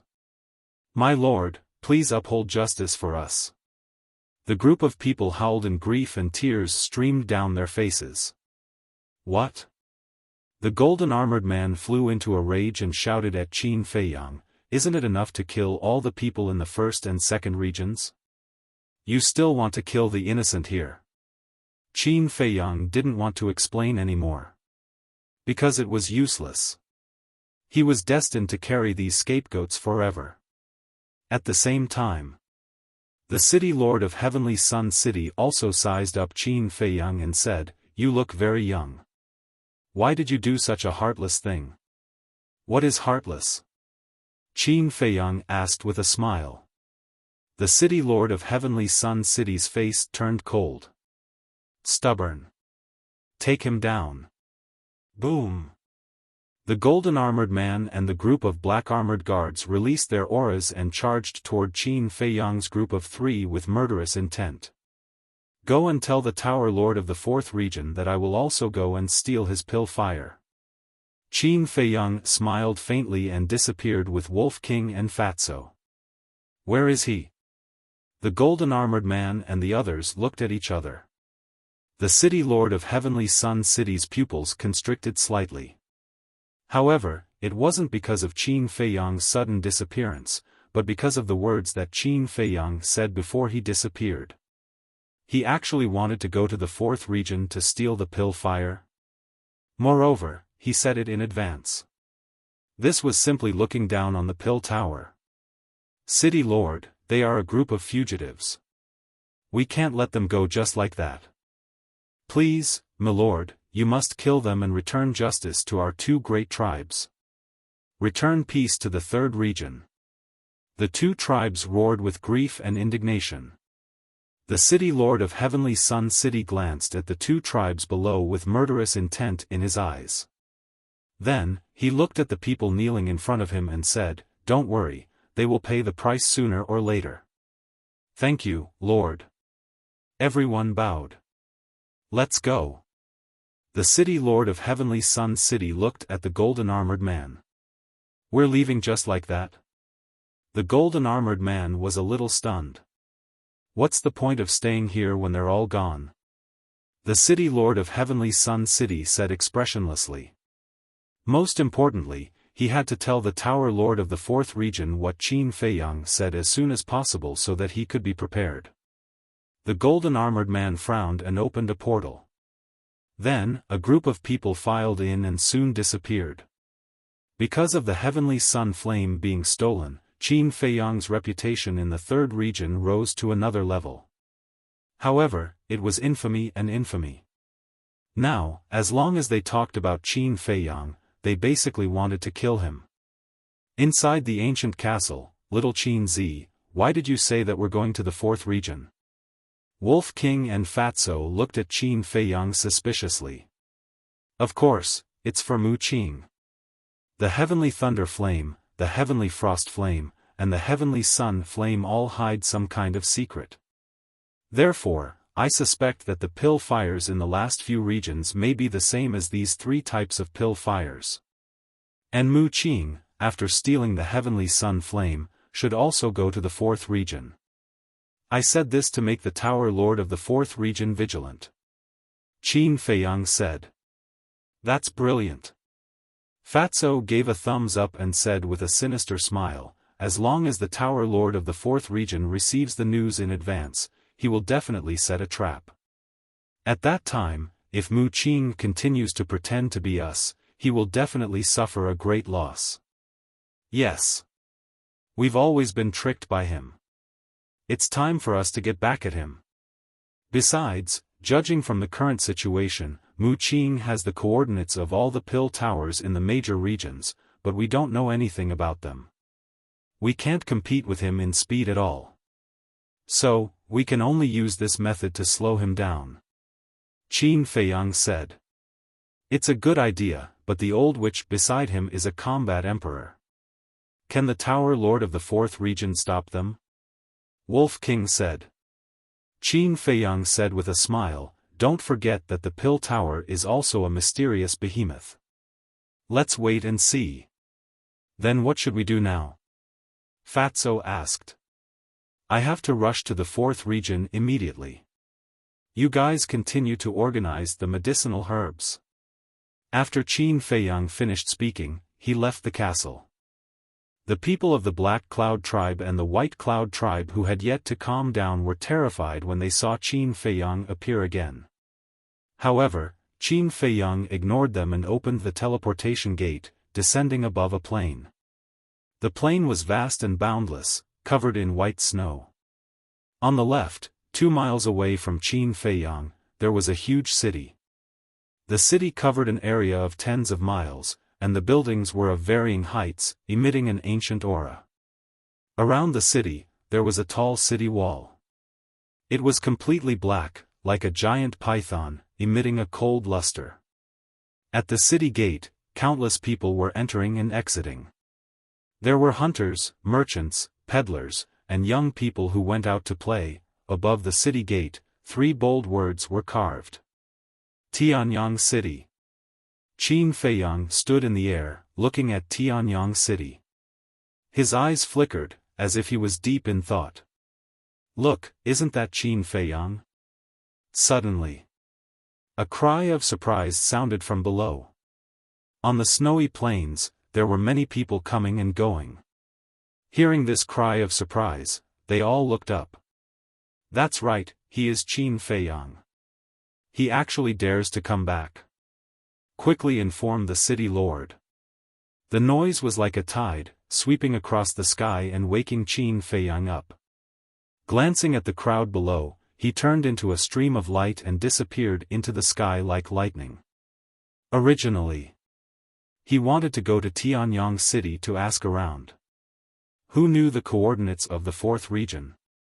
But after thinking about it, according to the situation of the 1st and 2nd regions, other than the pagoda master of the 3rd region, no one should know.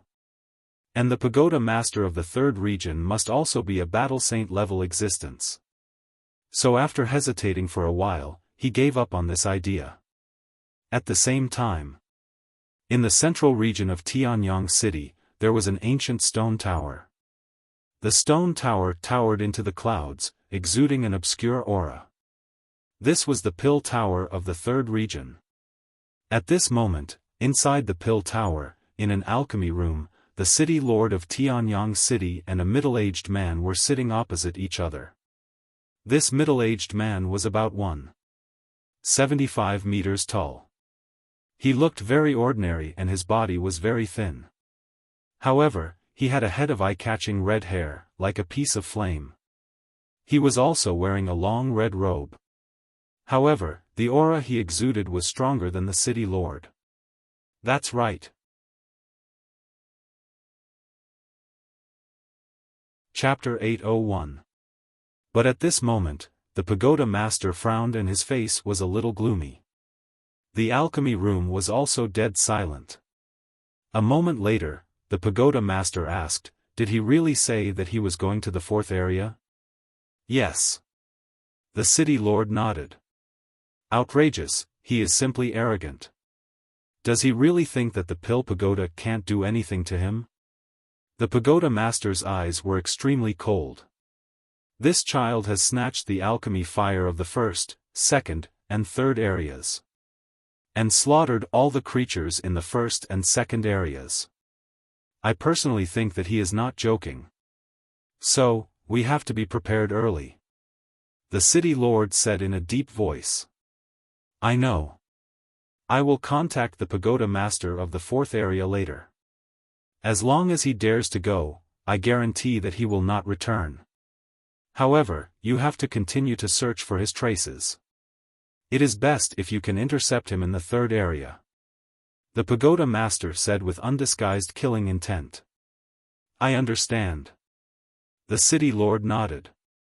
City lord, pagoda master, come out quickly. We have Qin Feiyang's whereabouts. Suddenly, a loud shout sounded. N. The two of them looked at each other and immediately got up to leave the Pill Pagoda. At the same time, in front of the Pill Pagoda, there was a huge square paved with white jade.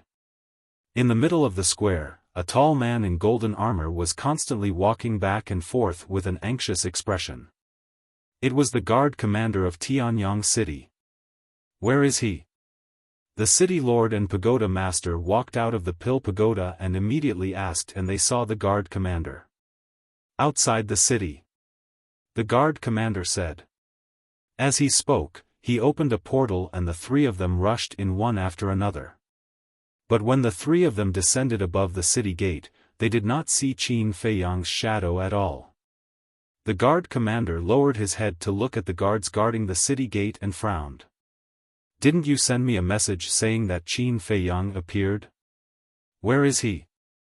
He left again. One of the guards said. Left? The three of them looked at each other with a trace of anger in their eyes. The pagoda master asked, "Where did he go?" "That way." The guards pointed to the west. The three of them looked over and frowned. What did this little bastard want to do? Suddenly, the pagoda master's eyes trembled as he said in a deep voice, "I should have guessed where he's going." "Where?" The city lord and the guard commander looked at him in surprise. "The fourth area. Because that direction is the direction to the fourth zone." The pagoda master replied. "What? He really went there?" The two city lords looked at each other. Was this kid really not afraid of death? The pagoda master looked at the void, his eyes flickering. Suddenly, the corners of his mouth lifted, and he said with a cold smile, "But this is a good thing." "Good news?" The city lord and the guard commander were puzzled. How could this be a good thing? The pagoda master said, "Think about it, why would Qin Feiyang want to pass through here to reach the fourth area?" The city lord said, "Is there a need to think about it? Tianyang City is the only way to the fourth district." "No. The fact that he passed by Tianyang City only means that he doesn't have the coordinates of the fourth zone." The pagoda master smiled. "Yeah." The city lord and the guard commander suddenly realized. If Qin Feiyang had the coordinates of the fourth zone, he would definitely open a portal and directly teleport there. Swish! The pagoda master retracted his gaze and looked at the city lord and the guard commander. "Go and track him immediately. Once there is news, inform me immediately." "What about you?" the city lord asked. "Of course I'm going to contact the pagoda master of the fourth zone. Qin Feiyang's strength is not a threat to us. But the old woman beside him is not only mysterious, her cultivation is also unfathomable. Only the big shots of my pill pagoda can kill her. I hope they can come and help." After the pagoda master finished speaking, he opened a portal and walked in without looking back. What a troublesome little bastard. The city lord rubbed his head and looked at the guard commander. "I'll go and track him first.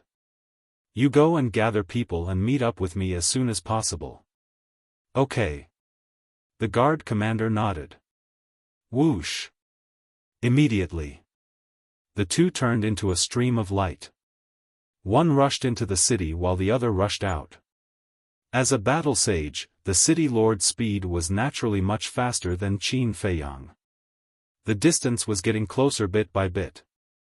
At the same time, above a glacier, a white stream of light flashed past like lightning. It was Qin Feiyang. Looking at the glacier below, there was a trace of worry between his brows. Because along the way, the aura of the beasts he sensed below were basically all battle masters. It was hard to imagine how many terrifying beasts were lurking on the dividing line between the third zone and the fourth zone. Suddenly, he stopped in the air and turned his head to look behind him. There was a trace of surprise in his eyes. Swish! Following closely, he swooped down and entered the jungle below. Hiding in a bush, he restrained his aura and looked up. Not long later, then, he saw a figure flashing across the void above him. It was the city lord of Tianyang City. "Why is he chasing after me?" Qin Feiyang frowned. Could it be that this person had already figured out that he did not have the coordinates of the fourth zone? If that was the case, then it would be lively along the way. Swish! Suddenly, he disappeared out of thin air and appeared in the castle. In addition to the black dragon snake, Fatso, Wolf King, Lu Hong, the pangolin beast, and the winged snow eagle were all sorting out the medicinal herbs. "How is it?" Qin Feiyang asked with a smile. "Too much. It's impossible to sort it out in 1 or 2 days. 9 suns flower, snow crystal, blood ginseng. If one of these 3 medicinal herbs was accidentally wasted, his heart would bleed." So, at this moment, Qin Feiyang was especially cautious. Before putting in the medicinal herbs, the control of the fire must be 100% accurate. Before the 9 suns flower was put in, he was already sweating. His expression was also extremely solemn. Seeing this, Fatso and the others also stopped what they were doing and looked nervously at Qin Feiyang. They did not dare to make the slightest sound, afraid that they would startle Qin Feiyang. After a while, a wisp of mind power swept from Qin Feiyang's head, rolled up the 9 suns flower and slowly put it in the Jiao Dragon cauldron. The process was very smooth and there were no accidents. But just as the spiritual liquid was about to be refined, the entire 9 suns flower turned into ashes in an instant. It failed? Fatso and the others looked at each other. If it were someone else, they wouldn't be surprised if such an accident happened. But it was a little unbelievable that it happened to Qin Feiyang. Because they clearly remembered that ever since Qin Feiyang stepped into the path of alchemy, except for the beginning stage of learning, there was basically no situation where the medicinal herbs were wasted. But this time, it was just the beginning and the medicinal herbs were wasted. Was this small creation pill really so difficult to refine? Qin Feiyang was also a little angry. After the 9 suns flower was put in the elixir cauldron, there was no problem with the fire. But when the spiritual liquid appeared, there was a slight change in the fire due to a trace of emotional fluctuation. But this change was not big and could even be described as insignificant. But because of this small change, the medicinal herbs were wasted. Fatso walked to Qin Feiyang's side and looked at the black ashes in the Jiao Dragon cauldron. He asked suspiciously, "Boss, what's the situation? This small creation pill's control of the fire is too harsh. Throughout the entire process, one's heart must remain calm and unwavering." Qin Feiyang shook his head and sighed. Fatso asked in surprise, "Can't there be any emotional fluctuations?" "Yes." Qin Feiyang nodded. "Damn, this is really difficult." Everyone was dumbfounded when they heard this. Qin Feiyang frowned and looked at Fatso. "Nothing is difficult in this world. I'm afraid there are no more 9 suns flowers. I'll try again." "Yes." Fat Lord found 5 in Pei Zhongfeng's universe alone. "But what if it's wasted again?" Fatso said. Lu Hong nodded and said, "That's right, these 10,000-year-old medicinal herbs, every time you use one, there will be one less." Then she added, "Why don't you settle down first and refine it when you have the confidence?" Yes, I can't waste any more." Even the anxious 2-winged snow eagle began to persuade Qin Feiyang. "All right." Qin Feiyang looked at the few of them and shook his head helplessly. He sat cross-legged on the ground and closed his eyes to concentrate. Fatso and the others also fell silent. And in order not to disturb Qin Feiyang, they even controlled their breathing and heartbeat to the lowest. For a moment, the ancient castle fell into a dead silence. At the same time, the city lord of Tianyang City stopped above an ice mountain and looked around, his brows furrowed. What was going on? Why didn't he see Qin Feiyang after chasing for so long? Logically speaking, with Qin Feiyang's speed, it was impossible for him to be so fast. Could it be that he didn't go to the 4th area? After pondering for a while, the city lord turned into a stream of light and continued to rush deeper. At the same time,